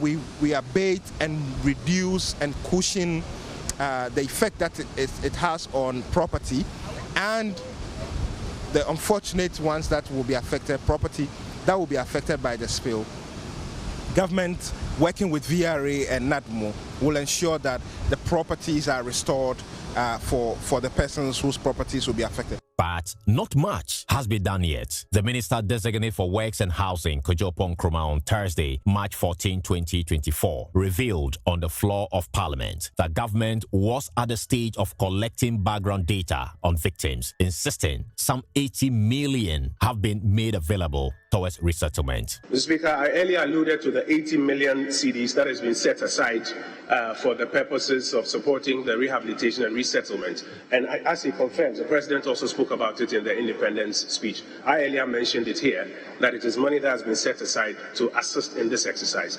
A part of the exercise, or the beginnings of the exercise, is the engagement to ascertain what the real numbers are, to ascertain those who have that need of resettlement, or those who perhaps require just some sort of support on their existing structures so that they can go back into those existing structures. All of that assessment is ongoing, in addition to the stakeholder engagement, as I mentioned. And as I mentioned, institutions like LUSPA are working with the Ministry of Works and Housing to determine where, if necessary for that resettlement exercise, the scope and the size and the dimensions will be. 6 months on after a people's lives, businesses, livelihood, schools, healthcare has been interrupted at this level. I mean, in this manner, government tells us it is now collecting data to understand who was impacted, the level of impact, and how much to even determine as compensation for these people. One can only describe it as unfortunate, if not reckless. We all know that the 220 million cannot be adequate. What surprises me, though, is that the president, during his address at the 6 March parade, said that 80 million cedis has been released for rehabilitation. And I'm really been wondering, because all along, we know of when the Minister of Energy came to brief the House, he told us about the VRA supporting with some 20 million cedis. The central government itself had not carried out any release of funds. So that announcement came to us as a surprise. And everybody has been asking, what has that 80 million been used for? In Parliament today, when we asked the new Works and Housing Minister, the Honorable Jones Opoku Ware, he appears to be vacillating. You know, in one breath, he says that the money has been set aside. You know, in another breath, he says that it has been utilized and they'll provide a breakdown later. He doesn't have the breakdown now. I mean, you are coming to Parliament to ask questions. We have given you notice. You're coming to answer questions on your response to this disaster. And you're telling us that you can't confirm. You are using different words from the president. The president says the money has been released and is being used for rehabilitation. If you look at the president's words. Now the minister is saying one breath set aside and another breath is being utilized and we'll give you the breakdown later. I mean, you don't know what's going on here. The level of confusion, the lack of transparency, and the ineptitude is most shocking. So we are none the wiser. We have no clarity. When you listen to this, the president and his agents and assigns and ministers of state.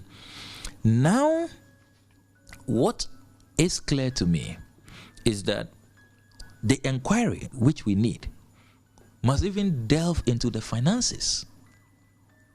How much really did VRA contribute? How much has come from central government? Because now there's even more controversy. Then I have also intercepted documents from ECOWAS that ECOWAS approved $200,000 based on a request that the government of Ghana made. I've asked on the floor of this house, I raised it even during my debate on the president's message on the State of the Nation, that where is that money? What has it been used for?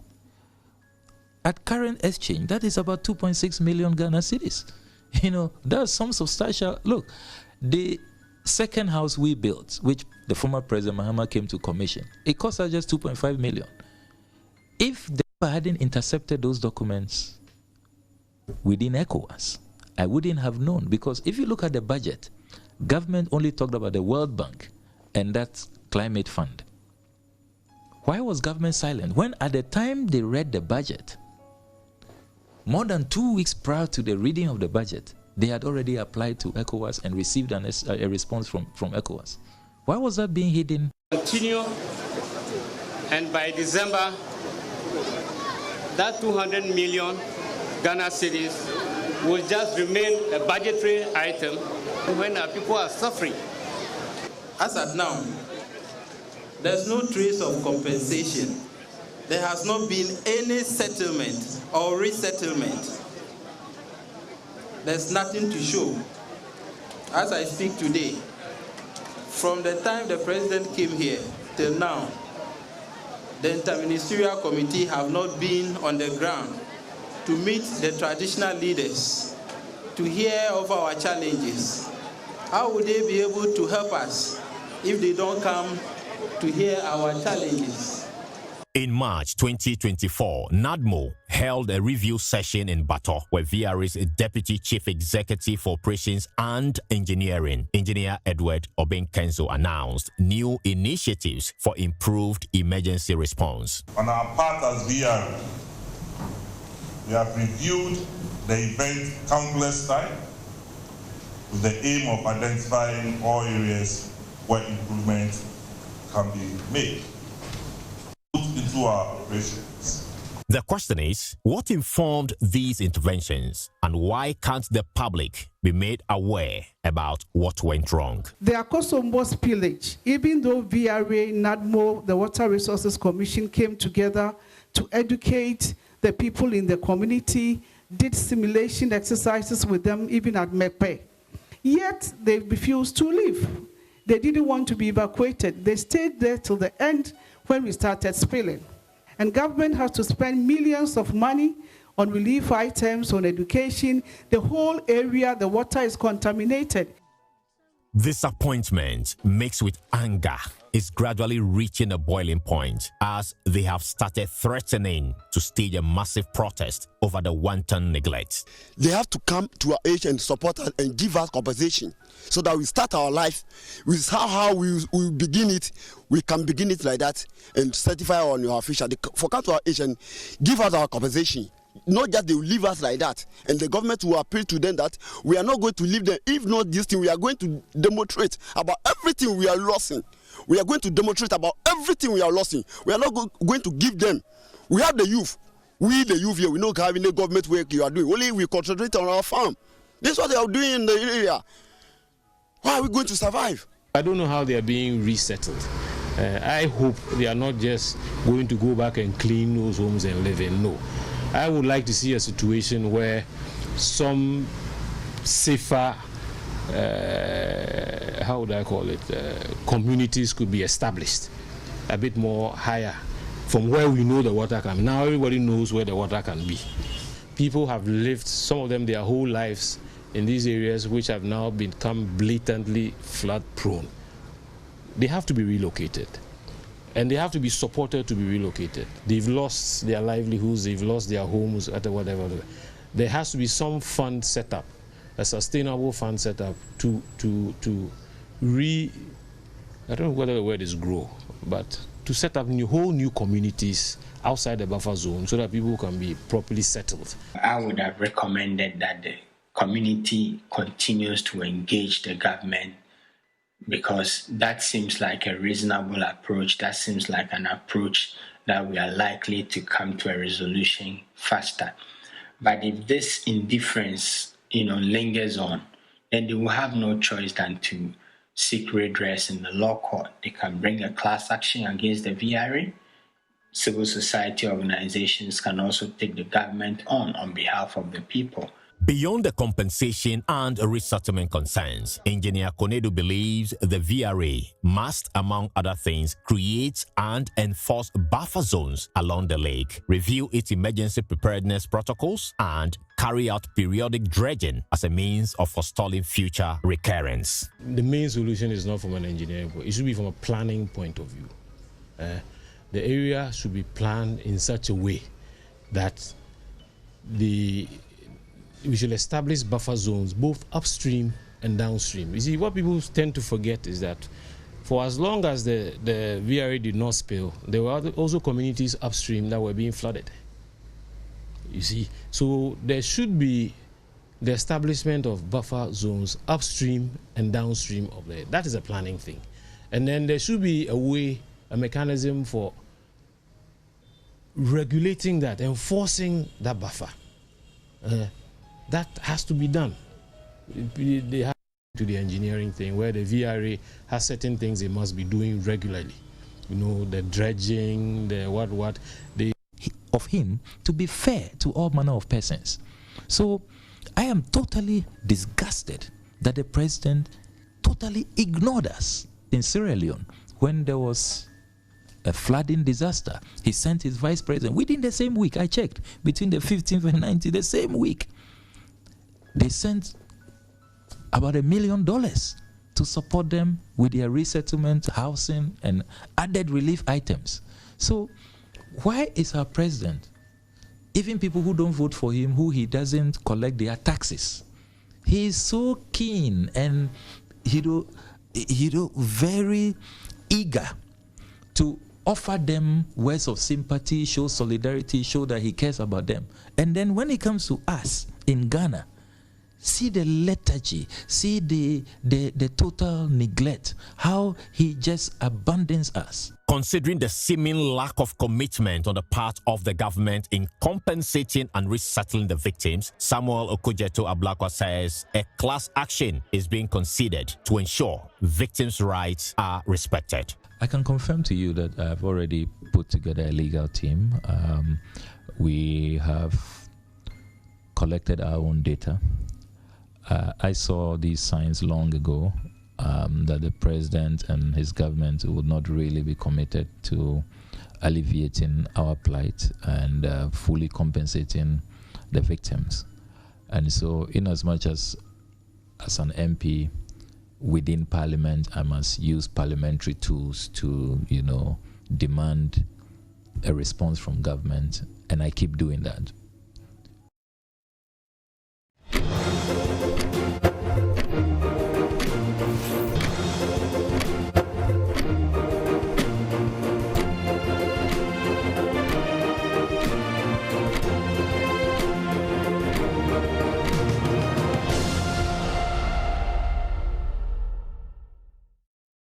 In our world today, gun violence is a real and tragic problem.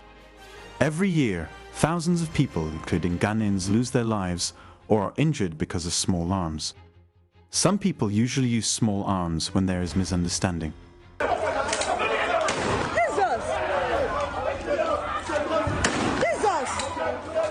But guns are not the solution. They only make the problem worse. Guns only make you vulnerable, not powerful. Gun violence is a threat to our peace and development. Let's silence the gun, not our future. Let's choose a safer and more peaceful path. Let's say no to guns. Join the fight to end gun violence now. This message is brought to you by the National Commission on Small Arms and Light Weapons. Well, arms in the wrong hands or arms not properly secured, that is a problem. And we've had to bring up this crucial issue today because there have been two incidents that have raised concern about the operations of land guards, arms in civilian hands, and more. There has been that killing of a military officer at Millennium City close to Kasoa, and then that recent incident at Trasacco with two police officers losing their lives. Our question, what exactly is happening? Why these developments? Where are people securing these arms? And what is the way forward to sanitize the system? Joining the conversation, we have a security consultant providing bespoke services in risk assessment, analysis, and forecasting, Professor Kwesi Enning.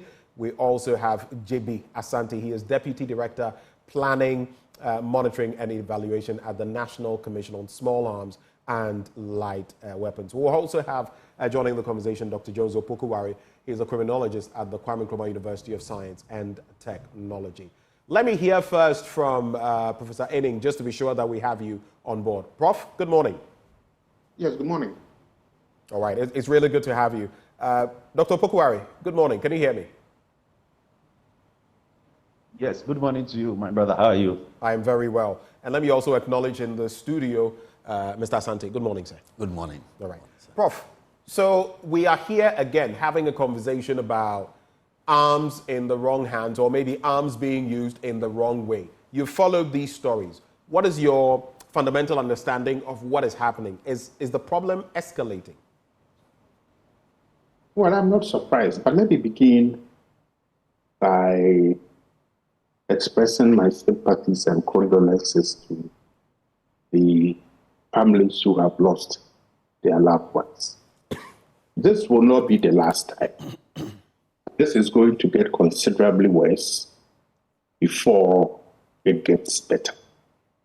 I think as a nation, we don't seem to see the small arms related challenges in the light that probably Johnson and I will see it. But this goes beyond small arms. It goes to state efficacy and the willingness of the state and those who control it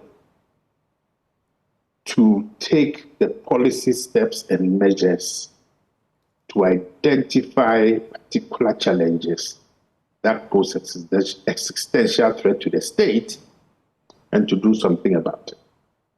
When I say this goes beyond the availability of small arms, I want to state this very clearly. In all functional society, when you take up arms against the state, it is the military that comes in with a robust response. But in situations where civilians are bold enough in broad daylight to murder uniformed officers, then that state is on a dangerous downward slippery slope to self-destruction. If we look at the last 24 months and the instances where small arms have been used targeting uniformed officers, not that the civilians who are routinely murdered using small arms is not a problem. That is also a problem. But because uniformed officers are those who are the buffer between ordinary citizens, the state, and chaos, whenever they are attacked, that has a much more disturbing set of implications. And the implications in this case is clear. That aura of prevention, of shock and awe is gone.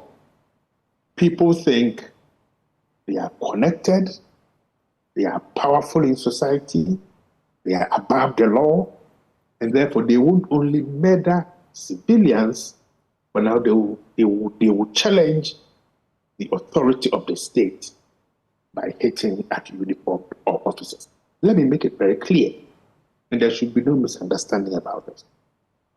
When you target uniformed people who should protect all of us, the response will usually be targeted and very robust. Okay? There are a lot of loose ends in this particular story that we are discussing, but it sends a chilling message to all of us that, look, you have nowhere to go except you run away. Otherwise, if we want to kill you, we will kill you. And I gave some telephone numbers, particularly in the Amanfrom area, Red Moro, Black Moro, Alaji, individuals who have over time terrorized honest citizens in these areas. But I think you made a very good point also as to whether these guns are in wrong hands and whether they are insecure. I will leave Johnson to talk about that. But we have a problem of stockpile management in Ghana, with the exception probably of the police service and the Ghana Armed Forces. Stockpile management has become a problem over the past decade or more. And it's going to get much worse, much worse, because vigilantes seem to have a certain legitimacy in our society. But Prof, you just used the word vigilante. You are fully aware that per the law, at least on the back of Ayawaso West Wogon, we are not supposed to have vigilante groups in operation. We're not. Yes, but they are all over the place. Land guards and all that. So what does that mean? Even as you use the word vigilante. What it means is that the state's capacity to implement its own laws passed by Parliament is almost non-existent. That's number one. Number two, or that those who ought to see to implementing the law are themselves either not doing their job well or they are using some of these guys. So in the last two major studies that we have done, it is clear that vigilantism is still present and growing. That's number one. Number two, their services are in demand, and the overlap between vigilantes on one side and land guards on the other, right, is that we are seeing a franchising of the violence across the country, whether vigilantes or land guards. This is going to get much worse. And you and I will have these conversations several times. Prof, interesting way to kickstart the conversation. Hold for me. Let me bring in Dr. Opoku Ware as well. He's a criminologist at the KNUST. I'd like to find out, you've also followed the story. What do you make of it, especially the killing of the police officers? It has a certain appearance. I will not take words out of your mouth. And then the killing as well of the military officer. First off, what do you make of it? And in terms of the investigative processes, what you've seen so far, are we on the right track? Right. Thank you very much. And very good morning to you and also to my colleague panelist, Professor Enning, and also my friend Johnson. I think whatever has gone on, I've always said over the period that whenever crime is occasioned, you have to look at the ingredients of the crime. And if you look at what has actually happened to the two police officers and the scenario, if you look at the chain of events, I mean, as a criminologist analyzing this whole crime scenario, it seems to me that this is an act that was procured, to be committed for whatever reason, basically because it does look like the perpetrators have some acts to grind with the police people. And I mean, Professor Eni couldn't have said it much better. These kind of acts is to communicate a certain message into the psychology of people that for whatever it is worth, we can come after you even if you are a security agency and you have no place to hide. So it is something that has built into the psyche of people, to send some messages to people all over the country that, look, no matter what you do and whoever you are, once we feel that you have gotten to our wrong side, we can come after you irrespective of who you are, whether you are a security agency or even you're a civilian. And for me, that is what is so worrying, especially when it's becoming like a pattern in the country over the period where you have people who can actually attack security men and law enforcement agents. And I've always said over the period that, look, the police especially are known to perform two set of functions. They are seen as warriors and as guardians. And are warriors where they have to come in, to quell any kind of, insurgency or any kind of, act that seems to, pose security to the people. And they're also supposed to be guardians where they guard the life and the property of people. And now if these people themselves cannot guard their own life, they cannot even guard themselves, then it becomes a problem. And it's a signal that is being sent to the people that, look, you have a weak state and you have a weak law enforcement agency for which we are in charge. So look at what is happening in Haiti, where these kind of hoodlums and gangs have been able to usurp the authority of the state, especially period. And it started like as we seen it, So it is something that I think that as a state, we need to get our hands on it quickly and get the investigation going. Looking at what has happened, I think that these are crimes that, we shouldn't just allow it to be. And we must be able to bring the full force of the state to investigate these crimes and get the perpetrators and send a signal to the whole country that, look, no matter who you are, once you touch a law enforcement agent, we can come after you and the law is going to deal with you. That is the message I'm expecting the police service and all the security agencies to send across to the country. You talk about these developments. Of course, one of the crimes for which you may suffer the stiffest penalties has to do with, assaulting or taking the lives of law enforcement agents anywhere in the world, and Ghana is not different. But a quick point I want to get your thoughts on.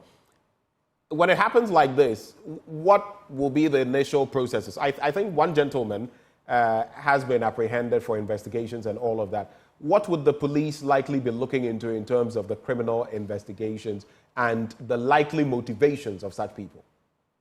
Good. So, for every murder, it is important that the police move in quickly, especially to secure the scene and to be able to gather evidence. So the first thing is to establish the motive. So in criminological sense, there's something we call the 3 Ws, where we have to look at what we call wine, women, and wealth. So you have to look at whether the motive is motivated by somebody who was even drunk, in terms of, just going about their normal duty, and then they had to commit such kind of acts. You have to look at women. Have these people even crashed, in terms of having some relationships with women and all that? And you have to look at wealth. Okay, is it about money? Is it a deal gone bad?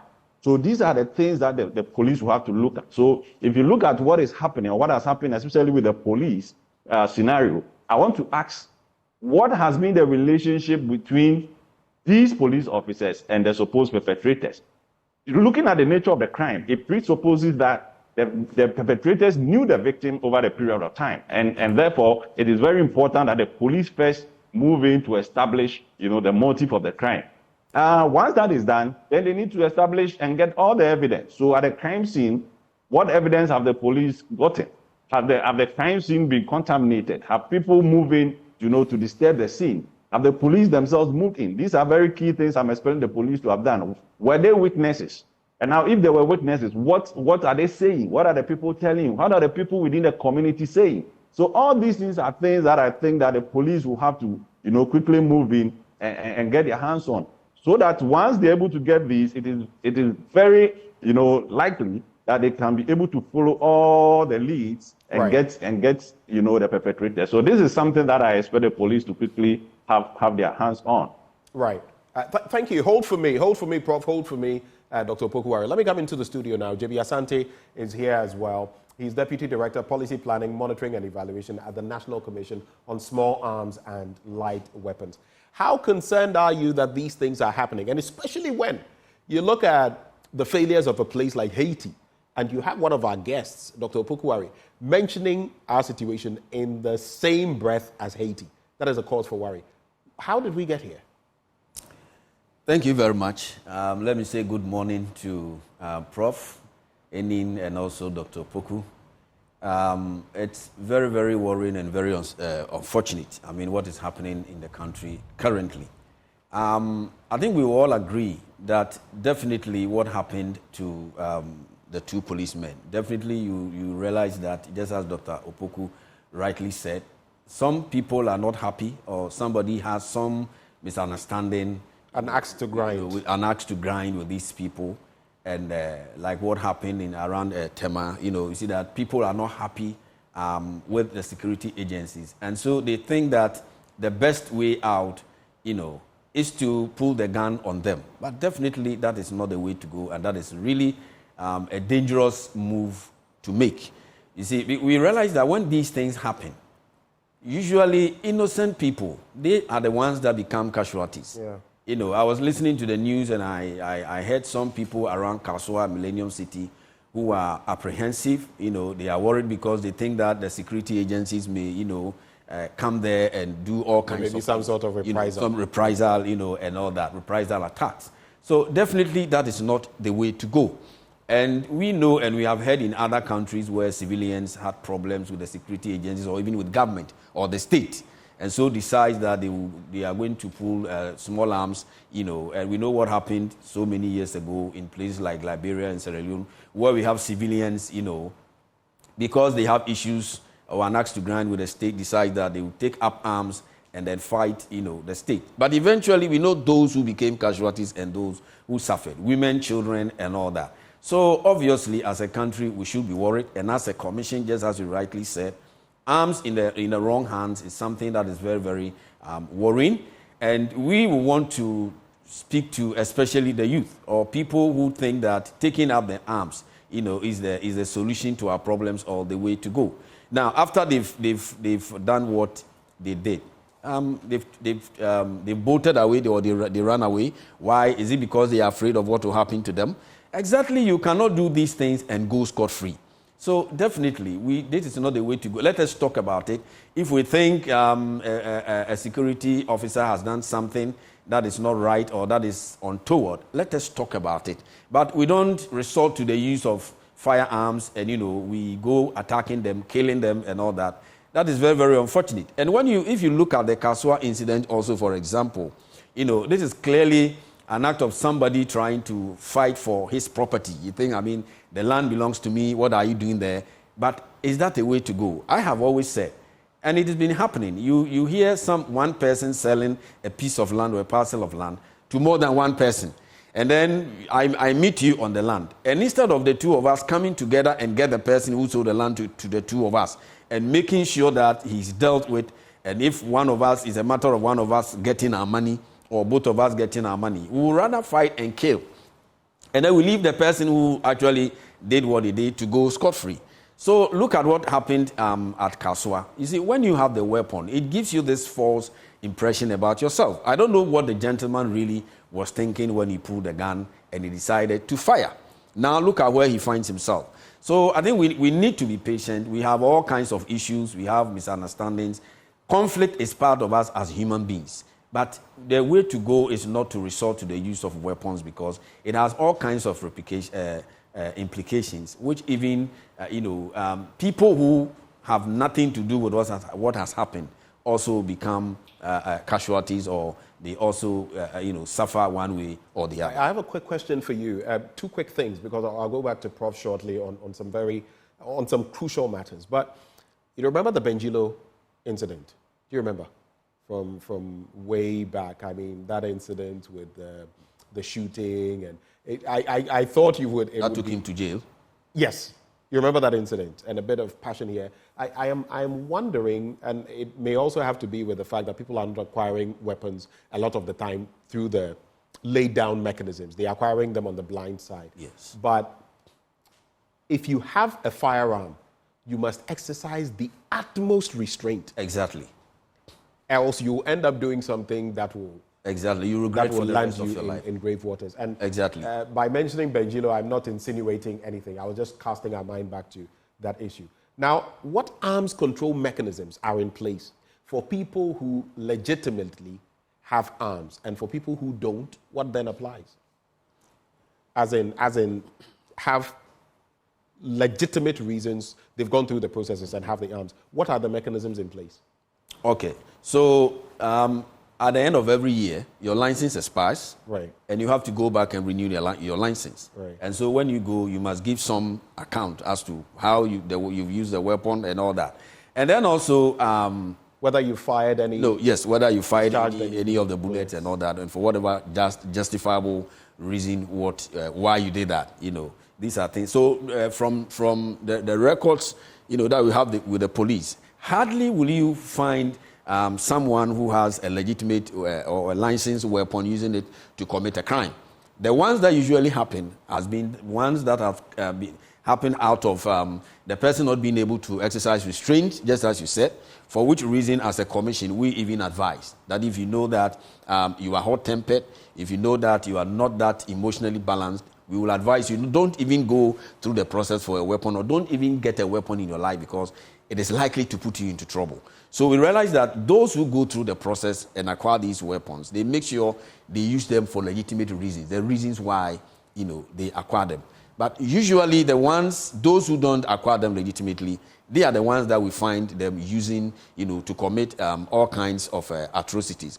Even now, if you go through the legitimate process, you are given some kind of training, even as to how to handle the weapon, how to maintain the weapon. They speak to you how to even, exercise your emotions to make sure the same gun does not put you, into trouble. So that is something that now, as we speak, the police is doing, even though it is not in the law.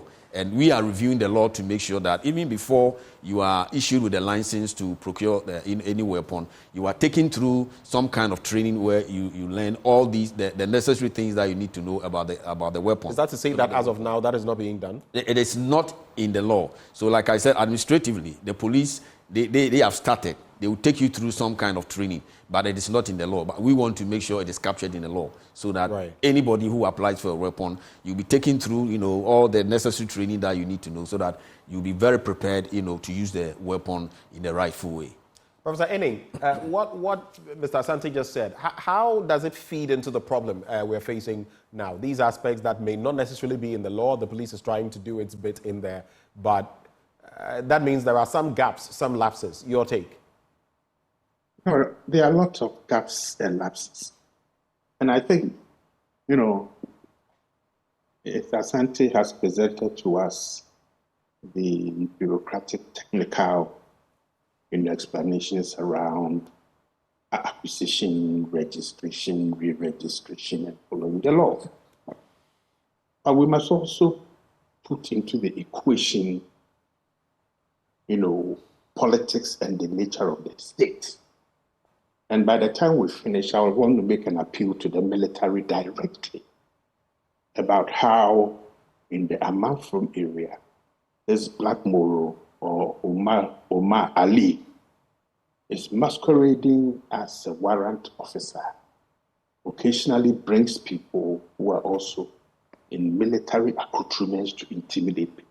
So this goes beyond decent Ghanaians who, either for hunting purposes or for any other purpose, want to acquire a weapon. And as Mr. JB says, we normally encourage people, look, please don't go get a weapon, because in situations of anger, in situations where, something, you may use it. And the propensity to use it is, most people also acquire weapons and they don't have a safe storage place at home. So we normally don't encourage people to do this. But what we are seeing is not about people who have acted in anger. And I like Dr. Opoku Ware's point, the usage of the word to procure. To procure something is a deliberate decision that one makes. To say, I want a bottle of Coke. I want a new phone. So you work towards procuring that particular thing.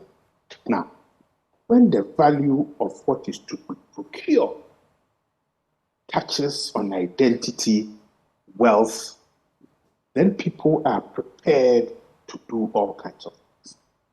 Now, I may seek to procure something, but that may not lead to using violence to procure that thing.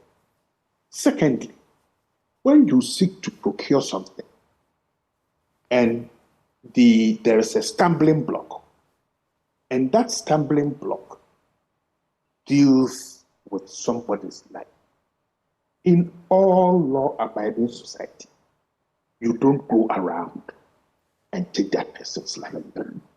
But it becomes extremely dangerous when, in seeking to procure that thing, you feel that you are above the law, you are well connected, nobody can touch you, and therefore, you deliberately and consciously, you probably, Dr. Opoku Ware can give us the criminological terminology here, you make a deliberate choice to express that power that you have by challenging the authority of the state, and therefore you murder somebody. Now, if it was the firing of one shot out of anger, and then when the person got hurt, you decided that, oh, hey, what have I done?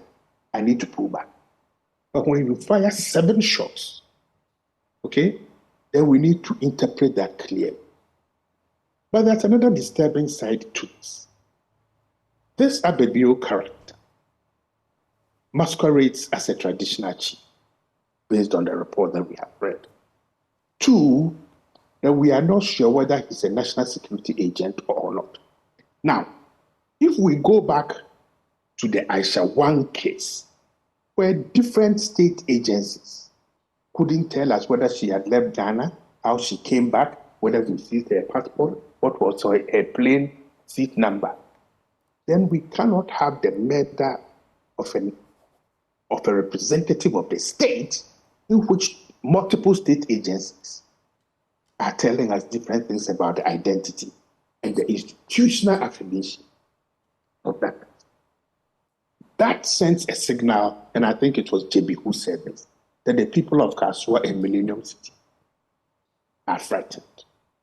Because when the state speaks with multiple voices about a dangerous criminal act as we have seen, then the state's behavior even sends shivers down people's spine. So, is this character a chief or not? Can individuals declare themselves or crown themselves as chiefs in a community where there are legitimate traditional authorities who don't challenge him? So we need to find out and answer those questions, because then that undermines traditional authority. Right. And 2 is that, do we have national security operatives that the national security institution itself is unaware of, including the minister? Number 3. In other words, people masquerading as national security officials when they are actually not. Yes. Okay. And this speaks to the larger question of the political recruitment into state agencies, and particularly into the security service. And we saw this during the Emil Short commission relating to the Ayawaso West Wagon case, where some telephone operator at Circle has even become one of these operators. So this particular incident speaks to how the state works and the way the state itself perceives its national security institutions and the space with which they have to act. My final point. If you talk to anyone from Liberia, from La Côte d'Ivoire, and from Sierra Leone, they will tell you that prior to the violence or the wars in their country, they did not experience the levels of randomized societal violence as we are seeing in Ghana and the use of firearms.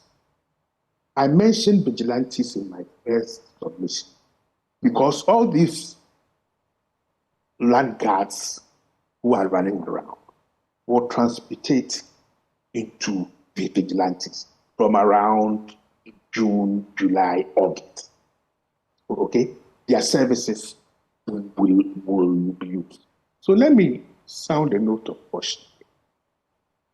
When people support individuals to get access to power, over time, they will decide that they want the power for themselves. And I don't buy the argument that the murders that we are seeing in Trasaco, the murder of the soldiers, and that's what I said, if we go back to the past 5-6 years, the number of times that people have attacked soldiers or police officers or customs or prisons officers, we are looking at a very disturbing development over time, in which the deterrent posture of security forces it's almost gone. Right. Okay. This is dangerous. this is extremely dangerous and we should be cautious. It's extremely dangerous. We should be cautious of it. Prof, when I come back to you, I'll have 2 final points and then we can conclude. But let me go to Dr. Opoku Ware on this one. From the general standpoint then, Doc, how can we contribute, the generality of society? What do we do to stem the tide of these happenings? What should we know? How should we be addressing the situation? And in a place like Millennium City, where people are now afraid and all that, when these incidents happen, how should, I mean, on a psychological level, how should people deal with the situation?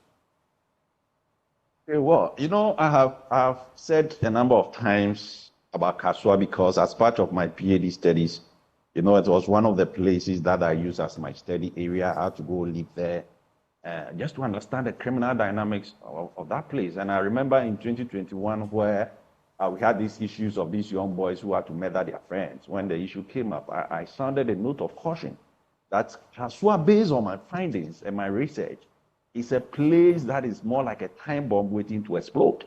Because this is an area where the spatial characteristics as we have it has created what I call a criminal subculture. You know, there are even places within this area where people dare not pass there at certain times of the day. Okay, where we have certain elements and gangs who have declared certain portions of these places onto themselves as their areas, where they forbid people to use those places because they think that they have the power to control those areas. And you see, as I earlier said, when you have a subculture that has built over a period within a certain area, it sends a certain psychological effect into the minds of the people that, look, for these areas, we are on our own. We will not be able to, you know, we have no protection. And that is what is manifesting within the Kasoa area, where you have these gangs of people. And look, let's be very honest. If you look at the crime data and the crime statistics, in fact, I've been perusing the crime data for Kasoa division alone from 2017 to 2022. And look, you will be surprised about the patterns of, you know, land guards and this kind of sales of, you know, land, double sale of land, and this kind of trespassing situations within the Kasoa area, which is known to the police. So I asked myself, why is it that the police within the Kasoa area, knowing some of these things happening year on year, have not been able to get hold of it to assure the people within the Kasoa area that, look, when it comes to this place, we are in charge, and whatever it is, we can be assured that we can protect you. That is what is baffling me over the period. Because look, if you look at the crime statistics, and I have to be very honest, though as a criminologist, I don't rely solely on crime statistics because of what we call the dark figure. I think that the patterns as demonstrated by the police data itself should send, you know, shivers down the spine of every security agency operating within that area that, look, this is not something that we have to just sit on. Because look, if you look at the scenario that has happened, the criminal guy, the guy that has been arrested as having committed a crime, I'm sure the people within the area know him. I am sure that his activities is known to people within the area. So why is it that the police have over the period not, you know, gone in for this guy? For them to wait for somebody to be murdered before now we say we've moved it. And when you have a security agency operating with that kind of, you know, system, it creates a problem for everybody. And for me, that is what I think we have to look at. For the people of Kasoa, they have endured this over the period of time. And it is high time as a people, as a security agency, we go in to reassure the community. The community must also on their own. And I think that this is very key. In every community, they must build social support systems. Systems where they can provide information to each other and also provide information to law enforcement agencies in a very timely manner. And we expect that once they do that, the security agencies must be able to get up and act and assure the community that, look, we have you, we can protect you, and we can guard your life and guard your property. If you don't do that, I'm telling you, people will get up and now they will arm themselves. And this kind of gun proliferation we've been talking about, resulting in this kind of murders, will continue in the quest of people, you know, to also protect themselves and also protect their property. Gentlemen, this will be the final round where, you know, I pick your thoughts on concluding issues. For you, Mr. Asante, so amnesties that you've had in the past. Tell us about them, because these are supposed to rid the system of, mop the system of arms that have not been properly registered. What have been the responses of some of these people? What has gone into that? And what is the way forward for the commission? What can we expect you to do in aiding our security officers actually avert such situations? You made reference to the amnesty. Yes. Yes, I know the last one, I think, was done in 2016. That was about 8 years ago. Unfortunately, that did not yield the kind of results that we were expecting. But I also think that certain things did not go well in the planning because there wasn't much publicity. So I think that is also one of the things. But apart from that, I think we should also understand that when it comes to gun amnesty and someone has a criminal intention and is keeping a weapon, he will definitely not bring it, because the whole idea is that for ordinary citizens who probably didn't know the law, and so they acquire these weapons without going through the right processes, we give you the window of opportunity to come and regularize your weapons, register your weapons, so that the police will know that you are keeping these weapons and you are keeping them for legitimate reasons. But for someone who has a criminal mind and is keeping a weapon for a specific kind of crime, no matter what you do, the person will not, bring the weapon. So as a commission, we realize that there is a need for a lot of public education and awareness raising. People's perception about the possession of a weapon itself, it's something that we need to deal with. So we are taking opportunity to educate or sensitize, the civil society, for them to understand that there is no way we can use weapons to resolve our differences or, to bring about the kind of solutions that we want. There is no way we can, use the weapons to do that. We know what has been happening, even in Ghana, in some part of Ghana, we know where people have pulled weapons and they've been fighting and killing one another. It has not brought any solution. So we want to be able to reach out to majority of Ghanaians for them to understand that the gun is not something that we should resort to when we have any misunderstanding or we have any issue. So the barrel of the gun is not the solution. But yes. Quick one, how then are you also dealing with the local arms industry?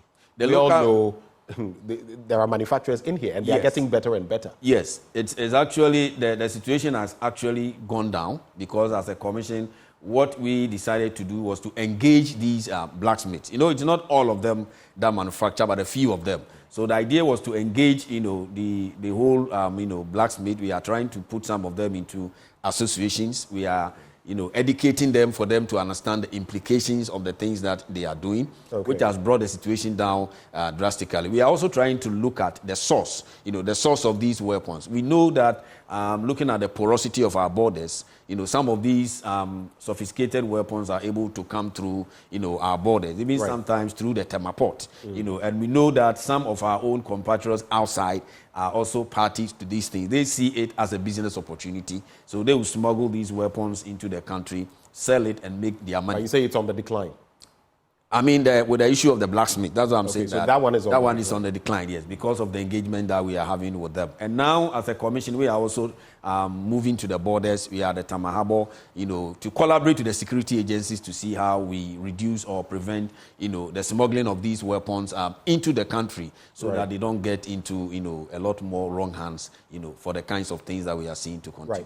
Right. Prof, we're pressed for time, but I wanted to address two issues very quickly for me. The role of landguardism, come vigilantism in this, what threats it has, especially as we're in an electoral year. And secondly, is it, and I'm being very sensitive here, I'm not insinuating anything, is it that, are there certain things that our security officials themselves are also doing that is putting them in harm's way or opening them up to some of these happenings? Quick thoughts on that? Hello, Professor Henry. Yes, very quickly. Number two, if we take the Sinyabri case, for example, in which 3 officers were arrested, beaten up by the community, the people in power and authority must not use state institutions for their personal pecuniary benefits and interest. Because when they do that, that undermines the professionalism and then the distance, that we want from these institutions. Landguardism stroke vigilantism is going to basically get worse. It will get worse until December 7th, 8th, 9th, and it will escalate in January dramatically, depending on how the results of the elections are going to. These two phenomena that are symbiotic will grow because violence in our society has become a currency, and the demonstration of blatant violence, the lack of law, norms, shows that people will go for this type of thing to resolve their challenges. But I want to make an appeal to the Ghana Armed Forces, particularly its leadership. Please go to Amanfro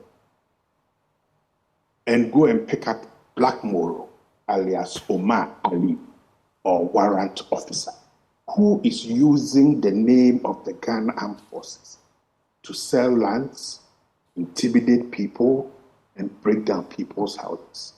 Were somebody to contact me, and I think I gave the details to your producer, there are people there who are making life hell for ordinary, honest, tax-paying Ghanaians. Please don't allow Omar Ali alias Black Bull to tarnish the reputation of the Ghana Armed Forces by engaging in organized criminality related to that. I have the information, others have it, they are willing to share. Thank you. Thank you so much, Prof. Doc, your concluding thoughts on this? Yes, I think that as Prof has said, we need to get our acts together, especially for me in Kasoa. I think that the security agencies will have to deploy more resources there. They have to get a hold of the land guard situation there, especially when some of these land guards, as I've come to know, are basically not even Ghanaians. And they are people affiliated to certain nationalities within the West African sub-region, and therefore has no familiar or network ties with the people there. So it is very important that we move in, try to break every network of criminality there, and make sure that the place is well secured for the people of Kasoa. Thank you very much, and this is how I want to end. Thank you too. The last person I'm going to bring into this conversation, when we hear from him, then it's done, is Superintendent Retired Peter Tobu. He is member of the Defense and Interior Committee. A very good morning to you, Mr. Tobu. Good morning, Agogo. How are you doing? I'm very well. I hope you are too. I'm doing great. My regards to Professor Enin and Doc. I've been listening to them, and it's quite impressive. Right. Suggestions and statements made. So let's start from what you know, the work the police is doing, where you think we're getting it right, where you think we're getting it wrong, and what the way forward should be. Thank you very much. Let me say good morning to your cherished viewers. When we are looking at internal security or national security in general, we should be mindful of the fact that the economy and national security are going to be continuously, intimately intertwined. Because without security, we cannot have economic progress. And sometimes when you find positive macroeconomic fundamentals or the economy is doing so well, it reflects positively in security. When you see signs of insecurity, trace it. You will get to realize that the economy is not doing well. So economy and security are like a husband and wife. If one is suffering, the other one reflects that. What is happening in this country today? The economy is not doing well, and that is why we are on an IMF program. So for me, professionally, I'm not surprised when you realize that very frustrated young men and women in this country who do not see any hope in their own lives, and the fact that we have proliferation of small arms and light weapons in the system, people think that they can survive via the weapon, unfortunately. But that is what we are seeing. In an economy where the dollar has crossed the 15 Ghana cedi mark, it's not a good sign for any businessman. It's not a good sign for even any student. In an economy where Dumsor is back and biting hard, it's not a good sign. In an economy where youth unemployment is the greatest threat to our national security, it's not a good sign. But the economic threat, Peter Tobu, the economic angle, while it is valid, does not justify crime, does it? There is no justification for crime under any condition. But I'm just telling you that there are things that happen and you expect insecurity. So these are some of the things that are happening in the economy, and there is so much pressure in the system that criminality is beginning to rear its head beyond control. Whatever it is, we all have to agree that security is a collective responsibility. I've listened to the Small Arms and Light Weapons Commission, I've listened to Professor Enin, and I'm saying that what is happening now, anytime you find civilians turning guns onto the men and women who are in uniform to protect them, it spells desperation, because it is going to demotivate the men and women in uniform, and gradually it will come back to hunt even the civilians who are hunting the men and women in uniform. Because I am supposed to protect you. I've been trained to do that. I'm being paid to do that. The state empowers me to do that. So if you threaten my life and you shoot and kill me and cow me into submission, every other person is at risk. So what we are seeing, when you find that one uniformed man is shot and killed, be it soldier or police officer, the state is under attack. And I will expect the Inspector General of Police and the CDS to rise on this occasion and show force. That force that is required, that minimum force that is required to subdue criminal elements in society. We shouldn't sit down and watch them. It is possible we can do it, and I know we have the capacity to subdue them. We also cannot do without artificial intelligence. I remember the Alpha Project being spearheaded by the National Security Ministry. What is happening to that Alpha Project? I am quite convinced if the Alpha Project was working well, and Trasacco area is well connected to the National Emergency Command Center, you shoot and you kill, and camera captures you. I am sure that they can track you within 30 minutes. Wherever you find yourself on that motorbike, either you be gunned down or you be arrested, to show that we are right on point and we are right in line with technology. But until then, we have a lot to do. I will want to make some few suggestions. Okay, briefly, Supo, briefly on those points. Right. Can I go ahead? Yes, please go ahead. I'm just saying briefly on those points. Yes, I want to make some few suggestions. I will plead with His Excellency the President that the connection between economy and security are very tight, and he should just relieve the head of the economic management team of his position. Find somebody with a modicum of credibility and understanding of this relationship to head the National Economic Management team. I also want to plead that there should be an emergency National Security Council meeting to digress a bit into how relationship exists between the Ghana Police Service, the Ghana Armed Forces, Immigration Service, inter-security collaboration. And the last point, the Inspector General of Police, in consultation with the Police Council, should begin to think about these three directorates: police operations, police intelligence, police CID, police patrol, police traffic, and above all, the welfare directorate. These directorates should be communicating. Okay. And the Inspector General of Police should look at it critically, because morale is very important if you want to fight crime. I'm grateful. Thank you so much, Peter Tobu, Peter Lanshini Tobu. He's a member of Parliament, member of the Defense and Interior Committee of Parliament, joining us for the conversation. Thank you so much, sir. We also had joining the conversation Professor Kwesi Ening, security consultant providing bespoke services in risk assessment, analysis, and forecasting. In the studio, we had J.B. Asante, Deputy Director, Policy Planning, Monitoring, and Evaluation. He's with the National Commission on Small Arms and Light Weapons, and criminologist at the Kwame Nkrumah University of Science and Technology. I'm talking about Dr. Jones Opoku Ware. All of them joined us for this conversation. It matters to them. It matters to all of us. The way forward, well, you've heard the conversation. But stay with us. Up next, we're also looking as the EC opens up its registration exercise for those just turning 18. We know that every electoral season marks a new chapter in the journey of democracy, with some taking their first steps into that voting booth. Well, Joy Prime and Joy News introduce Just Turned 18. I remember when I turned 18. It's a new show diving into the hearts and minds of first-time voters. It aims to provide a platform for their voices, fostering dialogue and engagement as Ghana approaches a crucial or critical juncture in its democratic journey. We'll be addressing those issues right after the break.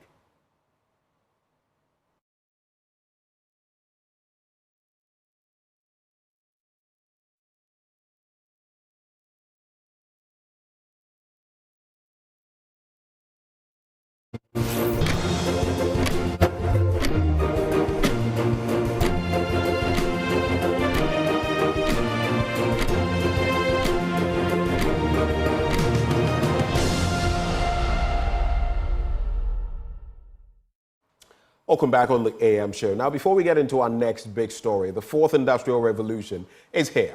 But what does this mean for Ghana and Africa? Join global and local leaders to address the impact of technology at the first ever Industry Engagement Forum 2024 by Industry Immersion Africa, in collaboration with the MasterCard Foundation Ghana and the Ministry of Education through the National Service Scheme. Be a part of this groundbreaking immersive experience. Now, the two-day event will serve as a pivotal platform fostering dialogue and collaboration in a bid to bridge the industry-academia gap, empower STEM graduates across Africa, and combat youth unemployment. The theme is Industry Driving AI and 4IR in Africa. That is the fourth industrial revolution in Africa. Collaborative pathways for digital transformation in Ghana. The date? Wednesday, the 22nd of May, and Thursday, the 23rd of May, 2024.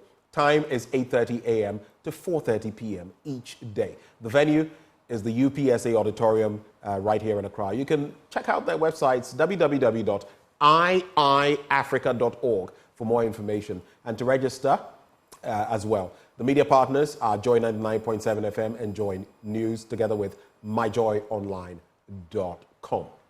Now, as has been mentioned, every electoral season marks a new chapter in the journey of democracy, with some taking their first steps, baby steps if you like, into the voting booth.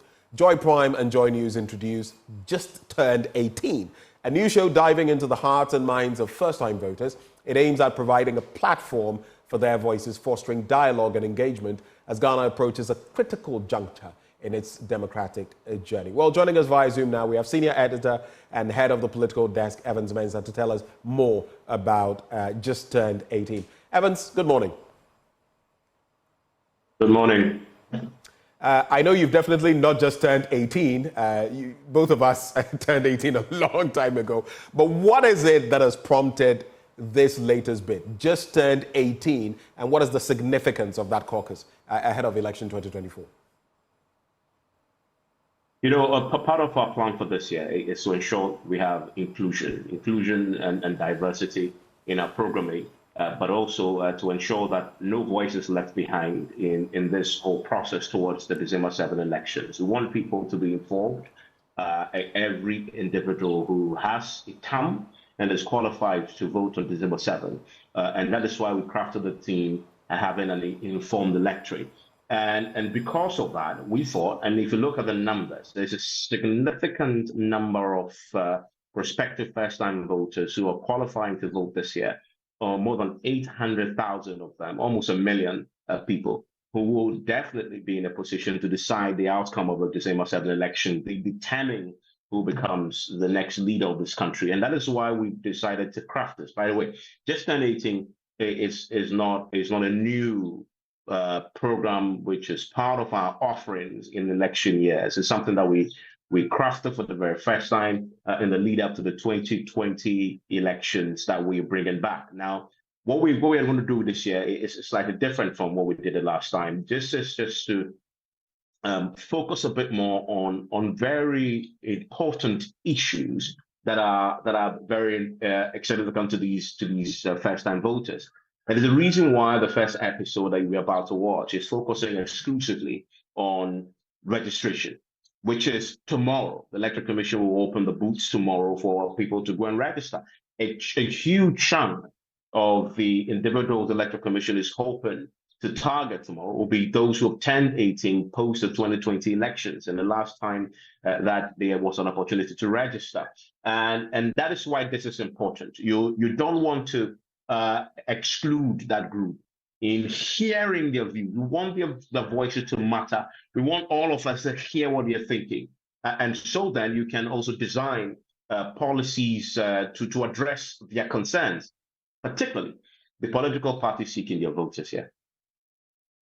So that is something that we're all going to look forward to. Any final words for us, Evans, before you take leave of us? No, of course. I mean, we are also partnering with Star Ghana and Youth Bridge Foundation. They're going to be partnering with us as we execute Just Turned 18, not only in Accra, but across the country. We'll be going to the Eastern region, for example, with Star Ghana to target youth there, to hear voices, because we know that the views that you hear in an urban capital like Accra will be different from what you hear, say, in Bolgatanga or in Kufrudja. And so that's what we'll be doing. In the next few episodes, we'll be partnering Newbury Foundation and Star Ghana to deliver on some very key aspects of the issues that we will engage. For example, with Star Ghana, we'll be looking at education, health, and social protection, and hearing these prospective first-time voters, what their views are on that, and whether these three core issues will influence your vote on December 7th. Evans Mensah, thank you so much for joining. By the way, I also, just a quick one. I also want to acknowledge Joy Prime. And Joy Prime had taken the lead on this. And as you know, it was produced by Juvenile and presented by Lois. Very young individuals who are excited. And because they are also in that age bracket, they understand that particular bracket. And they've done fantastically well in putting this first episode together that I love. The creativity is there. And it's really exciting for these young people to also engage. And that's why Joy Prime is taking the lead on this. And Juvenile and Lois have been very good with this conversation that we're about to watch. Evans Mensah, thank you so much for joining the conversation. Evans Mensah is head of our political desk. He's a senior editor here at the Multimedia Group. Well, if you are wondering, just turned 18. Well, we have the first installment, Lois, Emmanuel, and others bringing us that. Stay for that.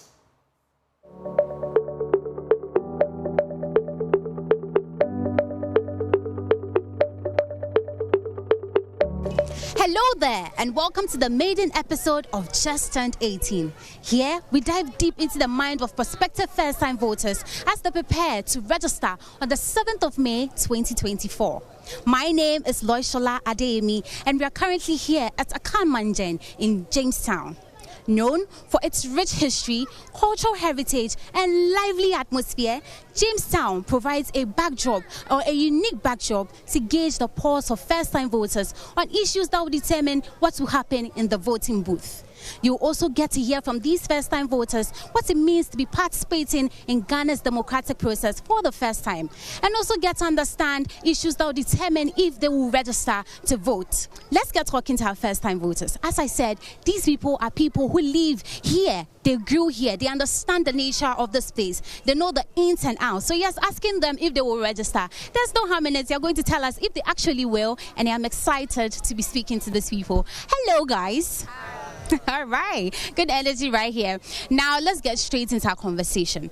I want to know, we are about to do the registration. The limited registration is a few days away. Let me see by hands those who will be voting, those who will be registering, sorry. All right, okay. So we have people who will and people who won't. Let me come straight to you, William. Now, you said that you are going to be registering. How excited are you to finally find your name in the, voters register? Oh, I'm very excited actually because I get to also have the opportunity to vote and select the leader. I mean, you are saying that you are, happy that you're going to be voting to, select a leader. Is that the same reason why you also want to vote? Yeah. Register, sorry. Yeah, I'm very excited to be registered as a voter of this nation. Yeah, I'm super excited. That will give me the chance to also voice out, on the person to lead us. Yeah. Now, Abigail, everybody seems to be saying that they want to, vote to register so that they can be able to vote and select their leader. Is that the same for you as well? Yeah, that's the reason, because I want my opinion to be taken into consideration to elect a political leader to lead us. I like that you said you want your views to be taken into consideration. Is that same for you, Mr. Michael? Oh, yeah.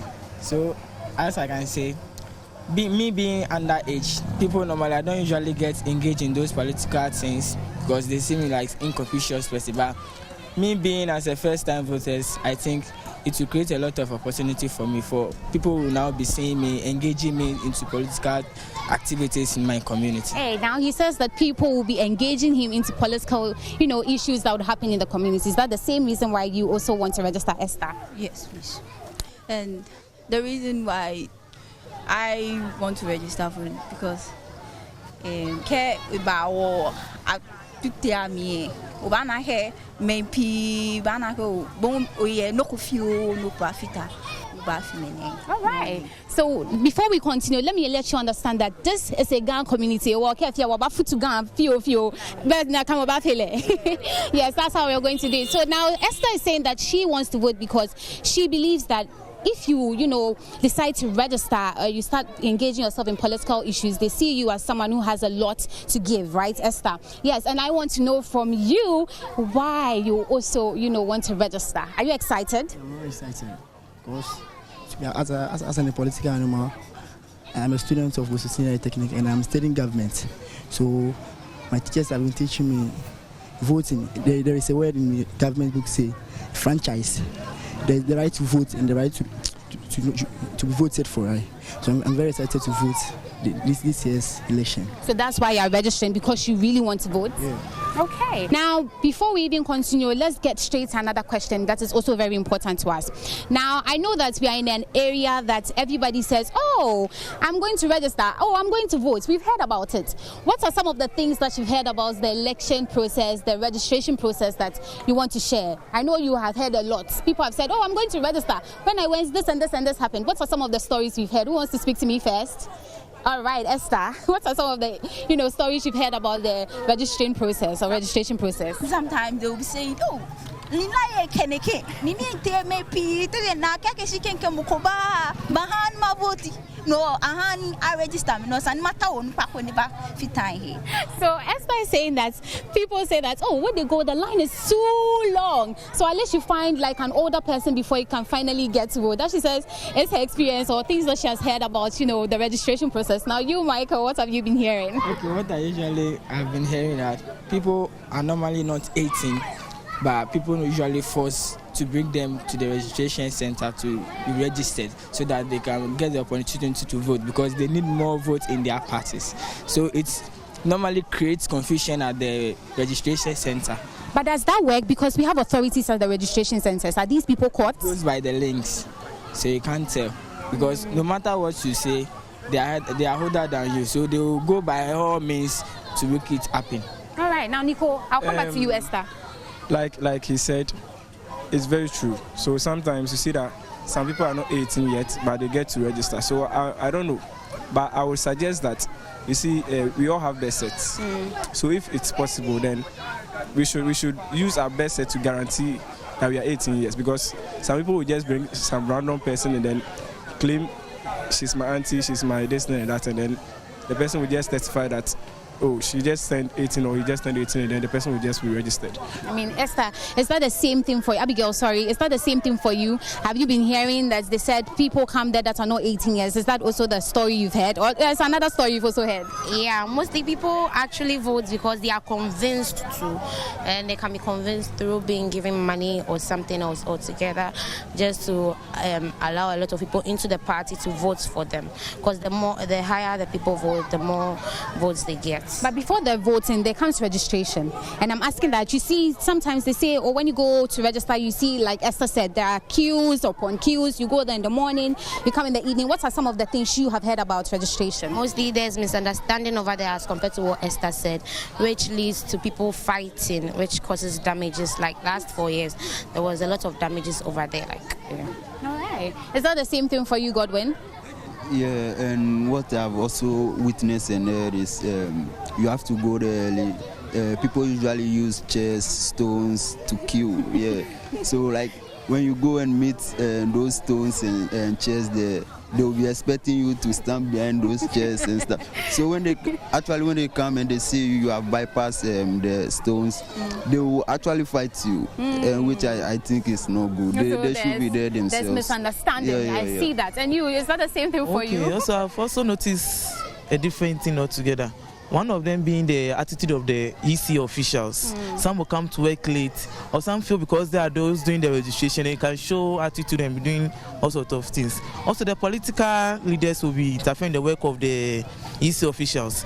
They think they have brought their people. The person is underage. Because they brought the person by force, you have to register the person when the person is not even 18 years. So that's one thing I've also noticed. So you're saying that there's nepotism in the registration process as well? Yes. People bring their favorites, say, oh, I want this person to cross the line. That's what happens. Yes. Is that the same thing you've also witnessed, William? Yeah, I'm sure. I won't argue less though. Yeah, it's the same thing. It cuts across in various ways. And even sometimes I noticed the very first time I wanted to, pass by there and, to have a view of what is going on. And I noticed the woman was just, I think around the police station, the woman was just insulting one of the polling agents. Why? Because he said that he's been here and the person is supposed to know that she's already been here. So, it's a whole dramatic thing that goes on there. But then I haven't gone through yet, but I'm hoping to see how. Okay. Like what my brother said, sometimes it also leads in confusion by the other people will be saying in registration center they go by partisan, which is not supposed to be happening. So you will be hearing the stories that whereby the one person will be saying the party A have more people in the community than the party B. So the party B will be partially trying to engage those young ones who are under the age so that they will be getting them into registering so that they will be common, or maybe they will be more than the party A, so that when it comes to the election year they will have the chance to be in power than the party A. So all of a sudden the registration becomes partisan. People are saying vote here, vote there. I see that. But before we even move to that, let me ask. We also talk about it with our peers. Me, for instance, when I was going to register, I told my friend, when I was young, my mom used to catch me and pull my ears and say, why are you asking questions? Don't ask. When it's your turn, you do. So when I was finally going to register, I was telling people, I cannot wait to go and do that. When you speak to your friends, do you also feel the same way? What are some of the things you discuss with your peers about registration and the elections? All right, actually, I feel so much excited about it. I tell them as much as it's supposed to be, how much it is very, very important for me particularly, because I've seen a lot of things that are going to happen in the community, and I know that my votes being a part of it can help change. And I've set eyes on people. So that's what you've been telling your friends. Yeah. Hey, you are having very good conversations. Any other person, what have you been telling your friend Michael? What are the discussions you have with your parents, your friends, when you discuss, registration? What are some of the things you hear? Okay, what I usually like to talk about with my parents is that now I have the opportunity to use my time to bring someone into power, because when they had their chance, I don't have my chance. So they have their chance to talk whether they will choose this and choose this. So I don't have to engage in those things. But since now I'm being registered, so now my time will be more important to them, that I can bring this one into power, whether to vote for this or this blah blah blah stuff. I see. So finally you get a chance to register. That's what's important. All right, so we are going to move on to another segment. But before we do that, you know that we are going to be voting this year on the 7th of December. Let me see by hands those who want to vote, those who will be voting and those who won't. I see hands, I see some hands now. All right, we'll come to that. But before that, this is the segment I say, let's go straight to the classroom. We are going to be writing on slates. When was the last time you saw a slate? It's an honor. All right, so this is where we share our slates and, we get into it. But for viewers who are at home, let me give you this comparative analysis, okay? So in 2020, the Electoral Commission has actually brought data that shows that in 2020, our president was able to win the elections because he had 5,000, in fact, over 500,000 votes. This year, it is projected that 850,000 first-time voters are going to be participating in the elections, meaning that if first-time voters alone decide to vote for Party A, the probability that Party A will win is very, very high. Now, let's come to the Ododo-Diodio constituency where we find ourselves. Jamestown is part of the Ododo-Diodio constituency. Now, it is said that projections are showing that 7,021 people from here are first-time voters who are going to be participating in the elections. Once again, this just shows how significant the voices of first-time voters are. So, yes, now that we have our boards, can I see? Raise your boards, raise your boards. Yes. Let's write on our board 3 things or 3 issues that will influence our decision to register. 3 issues that will influence our decision to register. Quickly. This is dictation. You have 10 seconds. 10, 9, 8, 7, 6, 5, 4, 3, 2, 1. All right. All right, so now that we have our things on the board, can we raise it so I see issues that will influence our decision to register? Okay. Now, you know what? I am not shocked that I see a lot of education written here because we have young ones, and these young ones are still, going through the education system of Ghana. I have here, William has on his board education. You care to explain why you have education on your board? Yes, education is mandatory for every youth. Yeah, because it gives you a clear focus on life. Okay, the reason why I want to register is because most of the students are not able, most of the people in the country are not able to attend schooling because of lack of finance. But the government has, introduced free education, which is helping us, maybe helping those who are not able to fund for their awards fees and many more like that, free education. So you are saying that through free SHS, parents that weren't able to fund their children's school fees finally have the chance to do so. Esther, do you also believe or do you agree with what she's saying? Yes. Most parents that can't afford anything to maybe any amount of money to put his or a child in school, because of free SHS, they were able to go to school, and it's good. Most of them have benefits from that. And no may be follow area school because JHS ni like within SHS any afford mami kweme no eche no be mini school BP school dropout, and then you see this teenage pregnancy and then peer pressure and stuff. They will join that, but because of free SHS, they were able to go to school and to learn further or to learn more about this peer pressure and then school dropout. So it has helped them. So Esther is saying that she agrees because parents sometimes say that they don't even have the money to fend for these children to take them to school. But through free education, nobody has to say I'm dropping out of school. You get the chance to go to school because you're not paying for it, and you get to educate your child through school, and which is very, very interesting. I mean, do we all agree that free SHS has served its purpose? Nico, I see you shaking your head. It's true that a lot of people get a chance to go to school. I'm not sure it's reduced this school dropout issue because still people got a chance to go and then they still dropped out because of, let's say, teenage pregnancy. A lot of people dropped out because of teenage pregnancy. And I know someone who is still in school.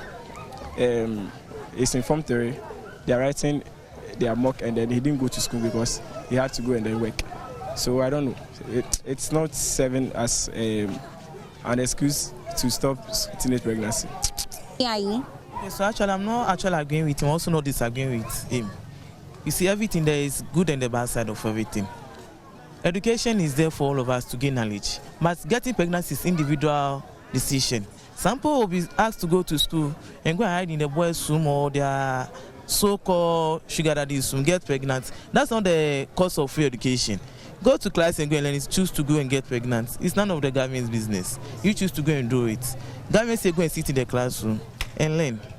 So free education has come to serve its purpose. If you haven't done anything at all, at least for financial aspect, has reduced the burden. So when I see people complaining, you have to buy a lot of things before sending your child to school because of free education, I disagree with them because the time we are paying school fees, we pay school fees and still buy those things. So at least if the free education have catered for the school fees and at least taking some basic needs of the students and they still ask you to buy something and still complaining, then I don't see the need. Then government should rather cancel the free education, let us pay and see if we can still survive. So saying that it has calmed finances down in homes, so you don't have to buy anything, you don't have to buy much. Even if you buy probably a few textbooks, that's fine, but the school fees is free. So we all, or most of us are all saying that it has served its purpose, right? Anyone disagreeing again? It has? No, so now you've changed your mind. No. What I was saying is that it has served its purpose, but my sister said it has helped reduce teenage pregnancy, and for that I'm disagreeing with him. All right, so he says that even though free education is there, that is not the main reason why people are getting pregnant, right? It hasn't really reduced it. Okay. As my brother said, it's your choice to go and do whatever. They send you to school to learn, not to go and do mama about that. No.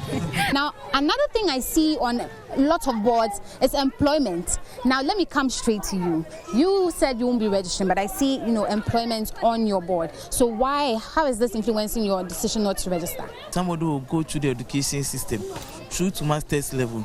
That person will not get anything to do.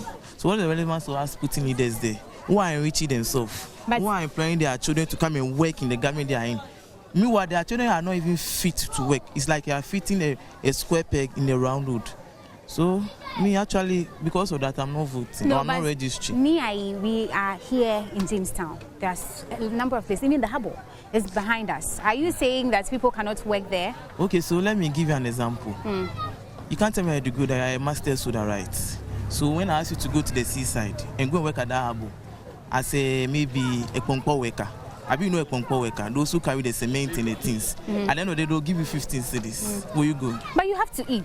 You have to, but I won't take this. Let me tell you, we are human beings, so I have integrity, I have dignity. For the fact that I have to, doesn't mean I have to rub my dignity on the floor for 15 cedis. Go and carry that. So at the end of the 15 cedis, maybe I get 8. Or maybe I fall down. Maybe something happened to me. I have to go to hospital out of that 15 cedis because in a country where health insurance is not working, that 15 cedis, what people will you save with your masters? Meanwhile, somebody is working in the presidency with just a degree of no relevance. And me having maybe a master's in maybe medicine or something, and then somebody having a degree in philosophy. What's the purpose of that philosophy? Everybody can learn philosophy. I mean, the degree still has its relevance and it plays its own role. But let me hear from you. Do you agree that, unemployment is too much? Yeah, I can bear with him, but I wouldn't say it should be based on you deciding not to register, because registration is very, very important. You wouldn't know, but later on you would come back to that. And about unemployment, it's very crucial. Because I see people within my age category going about to find jobs and everything, but then they come back empty-handed, and it's even funny in a way that a community like my community, my neighborhood, Jamestown, you see people here, they don't like to work, and they will just come to you and be like, oh, please, just give me no fuel. And it's just created this mentality. If the government is working its way to provide jobs and make sure that youth or individuals within the country I don't know, it's supposed to be a mandatory. If you are a citizen of the country, you're supposed to work to cater for yourself. So from what I hear, there's jobs, but people just don't want to work. Yeah. Who agrees with him? He says that there are jobs, but there are people who don't want to work. Are you agreeing with him? Yeah, because most of the educated people want white-collar job, whereby there are normal jobs they can do just to feed themselves, but they want the white-collar jobs so that they will get to know what they are capable of doing, what education did for them. I mean, she's saying that people also, or people who even have the degrees and the masters are only waiting for the big jobs. They don't want the pongpo jobs that he was talking about. Who is agreeing with that too? Because I mean, yes, Godwin. Yeah, I totally agree with my sister here. There are works, but people look on like they feel shy that they will do certain works. But let me tell you, like the Jeff Bezos, Zuckerberg, and the rest, they didn't get up and get to where they are. They started small. They face challenges. So if you have the small jobs, you have to do. You wait for a big job. When it comes, you do. Yeah. So I disagree. I agree with it. Not that the jobs are not there. To be sincere, we shouldn't be deceiving ourselves. Let's take someone like Ododo, for example. How many jobs can those who say they are the jobs that they can mention? Let me tell you, if you say about food selling, they are selling the foods. Let me tell you about the Arbor work. They are doing it. It will end. There's a duration to end. If that person in that job today, if that work is done today, and they commission the Arbor, those who went to do the pump, what work are they going to do again? Until there will be another government work around. No, they are not getting the jobs. So apart from those who, no, I can tell you sincerely, those having the degrees in this environment, they are not waiting for any white-collared job. As you mentioned, like Zuckerberg and those people, they were able to come up. They were having favorable conditions. Outside, even if you are a cleaner, you are better off than a medical doctor in Ghana. But have you been outside before? How sure are you that? It hasn't been there, but I was able to mention it. So I'm also trying to say, out of what I've also heard, you can be there as a cleaner, you are better off than a medical doctor in this country. Because, to be sincere, somebody will be walking around trying to do all this little job. But the person can do it out, the person will go. The person cannot even gain anything profitable out of it. Because the person is selling maybe banku. we're going to sell the banku this year. Next year they came to increase the price of maize. So it means the profit the person is making, that is very small. So it's now going back into the maize, the maize money. How much the person is going to make? Somebody is working at the Ponko site 15 cedis a day. Most of them are having children because of this teenage pregnancy. So 50 cedis, the children will be eating. Him or herself will be eating. The parents also depend on that 15 cedis. So are you saying unemployment is the reason why teenagers have found unconventional ways of making money? I'll come back to you. Very true. That's why I'm going straight to Esther, because Esther disagrees with you. Esther, why are you disagreeing with him? Unemployment. They said the job can't bonus no hebu tayo kumeno kakishi ubeno kono ba chalo nyochu ni alo dutumo be ma me ko te oba na nuchumo. It's not only you starting from maybe you have a degree or masters to get a high point of position at work. No, if you go maybe go te or they start from the lowest part. So if you said maybe you have your degree and then masters, then you want somewhere like maybe a secretary. No, you just serve as maybe cleaner. And that is just turned 18. If you've turned 18, get yourself registered. If you didn't get registered during the district level elections, get yourself registered and actually proceed from there. Your vote is your power. It's also your right. But the fourth industrial revolution is here. But what does this mean for Ghana and Africa? Join global and local leaders to address the impact of technology at the first ever Industry Engagement Forum 2024 by Industry Immersion Africa in collaboration with the MasterCard Foundation Ghana and the Ministry of Education through the National Service Scheme. Be part of this groundbreaking immersive experience. The two-day event will serve as a pivotal platform fostering dialogue and collaboration in a bid to bridge the industry-academia gap, empower STEM graduates across Africa, and combat youth employment or unemployment. Now, the theme is Industry Driving AI and the Fourth Industrial Revolution in Africa, Collaborative Pathways for Digital Transformation in Ghana. So the date, 22nd May, and that is Wednesday, 22nd May, and Thursday, 23rd May, 2024. The time is 8:30 a.m. to 4:30 p.m. on each day. The venue is the UPSA Auditorium right here in Accra. You can check out details on the website www.iiafrica.org for more information and to register. The media partners, Joy 99.7 FM, Joy News, and myjoyonline.com. But coming up now, we're going to cap off our conversations this morning with health. Hypertension is going to be our focus and why we should pay keen attention to it. Joining us from Phytotech Limited, we have Dr. Ruben Tete Agbo. One more time, he joins us in the studio. Good to have you. Thank you very much. Why the focus on hypertension, though? I see, yes, we still have our Nitro MX here today, but why the focus on hypertension? All right, okay, so before I start, I would want to say good morning to your cherished viewers and anybody at all who normally comes into contact with Phytotech Limited and their products. Now, this morning we are going to talk about hypertension. Why so? Because when you look at a lot of diseases that people are facing, especially when it comes to heart attack, heart failure, stroke, and other cardiovascular conditions, the major risk factor that causes all these things is hypertension. In fact, WHO in 2023 March reports estimates that 1.28 billion adults aged 30 to 79 years worldwide is having hypertension.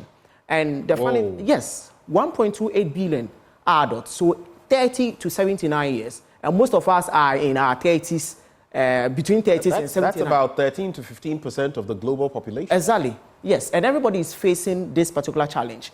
And the funny thing is, 2/3 of this number, that is 1.28 billion, they are all living in low and middle income countries, including Ghana. So a lot of people are having this problem. Unfortunately, you see, we were just talking to youth and all that. If you don't have employment, you will likely, your pressure will go up. Exactly. If your light also goes off, your pressure will go up. Exactly. And then, in fact, these days we are recording premature death a lot. Yeah. And one of the major things that are leading people into this death is hypertension, because it is a silent killer. Right from the beginning, in the early stages, you will not have any symptoms at all. So you can die from hypertension without you not knowing it. A lot of people are So it's a silent killer? Yes, it's a silent killer.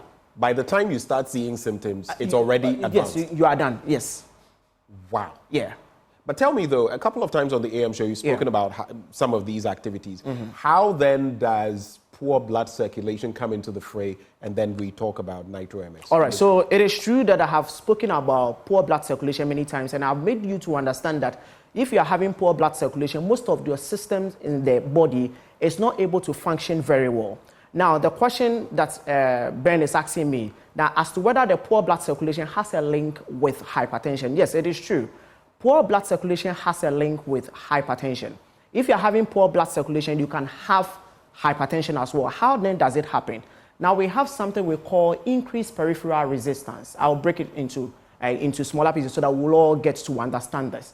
Now, we have peripheral resistance. You have your blood vessels line up in the system.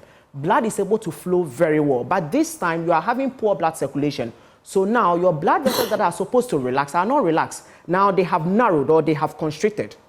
When it becomes constricted, now you have a backflow of blood in there that is not able to move very well. So you are creating more tension in the blood vessels. As you create more tension, more pressure is required to push the blood. Exactly. And before you realize now you are having high blood pressure. That is what happens. Now, number two, if you are having impaired kidney function, so remember that most of the kidney diseases that we are having, most of them are coming due to hypertension. So if you're having, yes, those who are having the kidney failure and other stuff, most of them, the major cause of the kidney failure is because of hypertension. Now, how does it happen?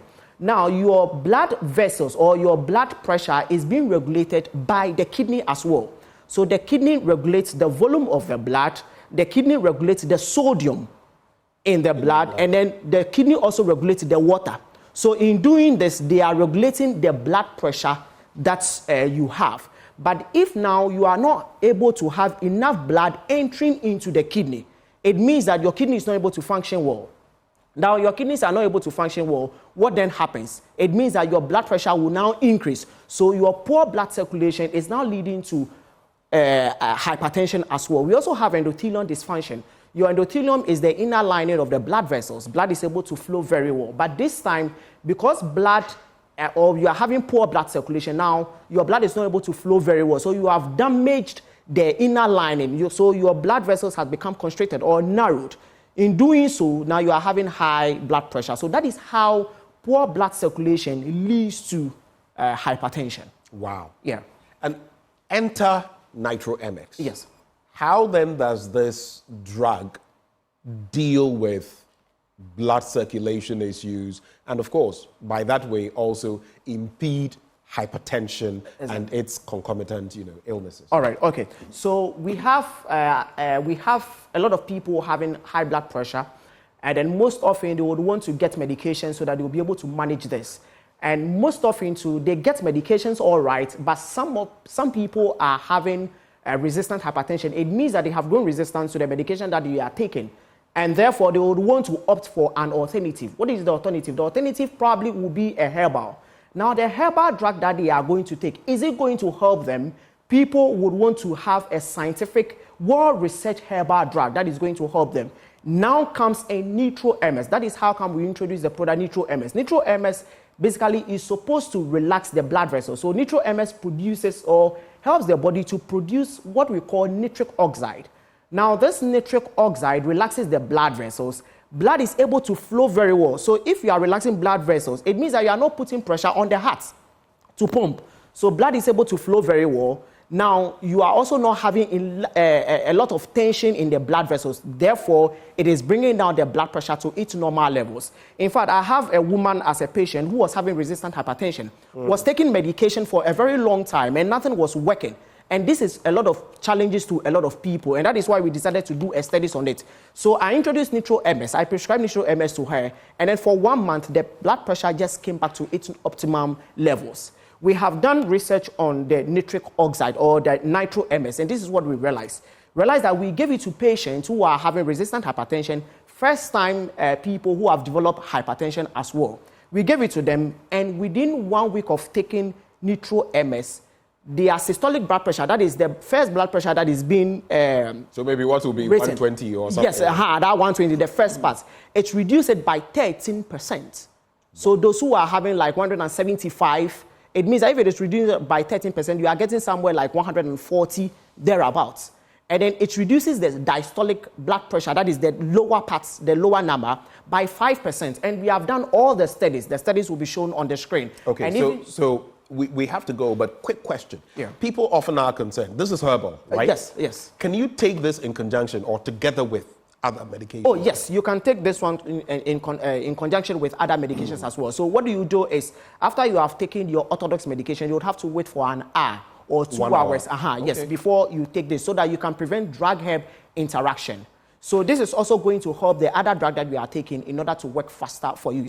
So you can actually take the nitro MS together with other medications as well. But if you are having any challenge, you just have to call us on the numbers that will be displayed on the screen. Then we can now show you how you can how you can use the nitro MS together with the other antihypertensive medications that have been prescribed for you. So finally, quickly, where can people get this? What number? So any major pharmaceutical retail or wholesale outlet out there, you can get nitro MS over there. So you go to Unicom, you go to East Cantonment Pharmacy, you go to Top Up Pharmacy, any pharmacy at our origin, you can get nitro MS over there. If you're having a challenge, you can call us on the numbers that have been displayed on the screen. I just want to mention it, 024 649 0116. 024 649 0116. When you call us, we'll be able to interact better with you, show you how best you can take the nitro MS in improving your blood circulation.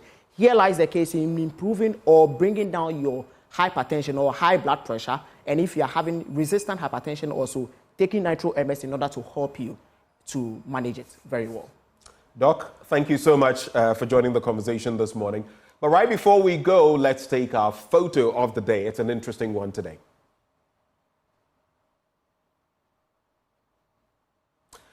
And so there it is, one of those beautiful festivals, the Abuacher Festival, of course. They have caught that, is this a deer or an antelope? But it's a deer right there. A beautiful one, but unfortunately, as far as the festival is concerned, it will have to go. And that's a rich part of our culture by our very own Caleb Mensah, and the Abuacher Festival represented there.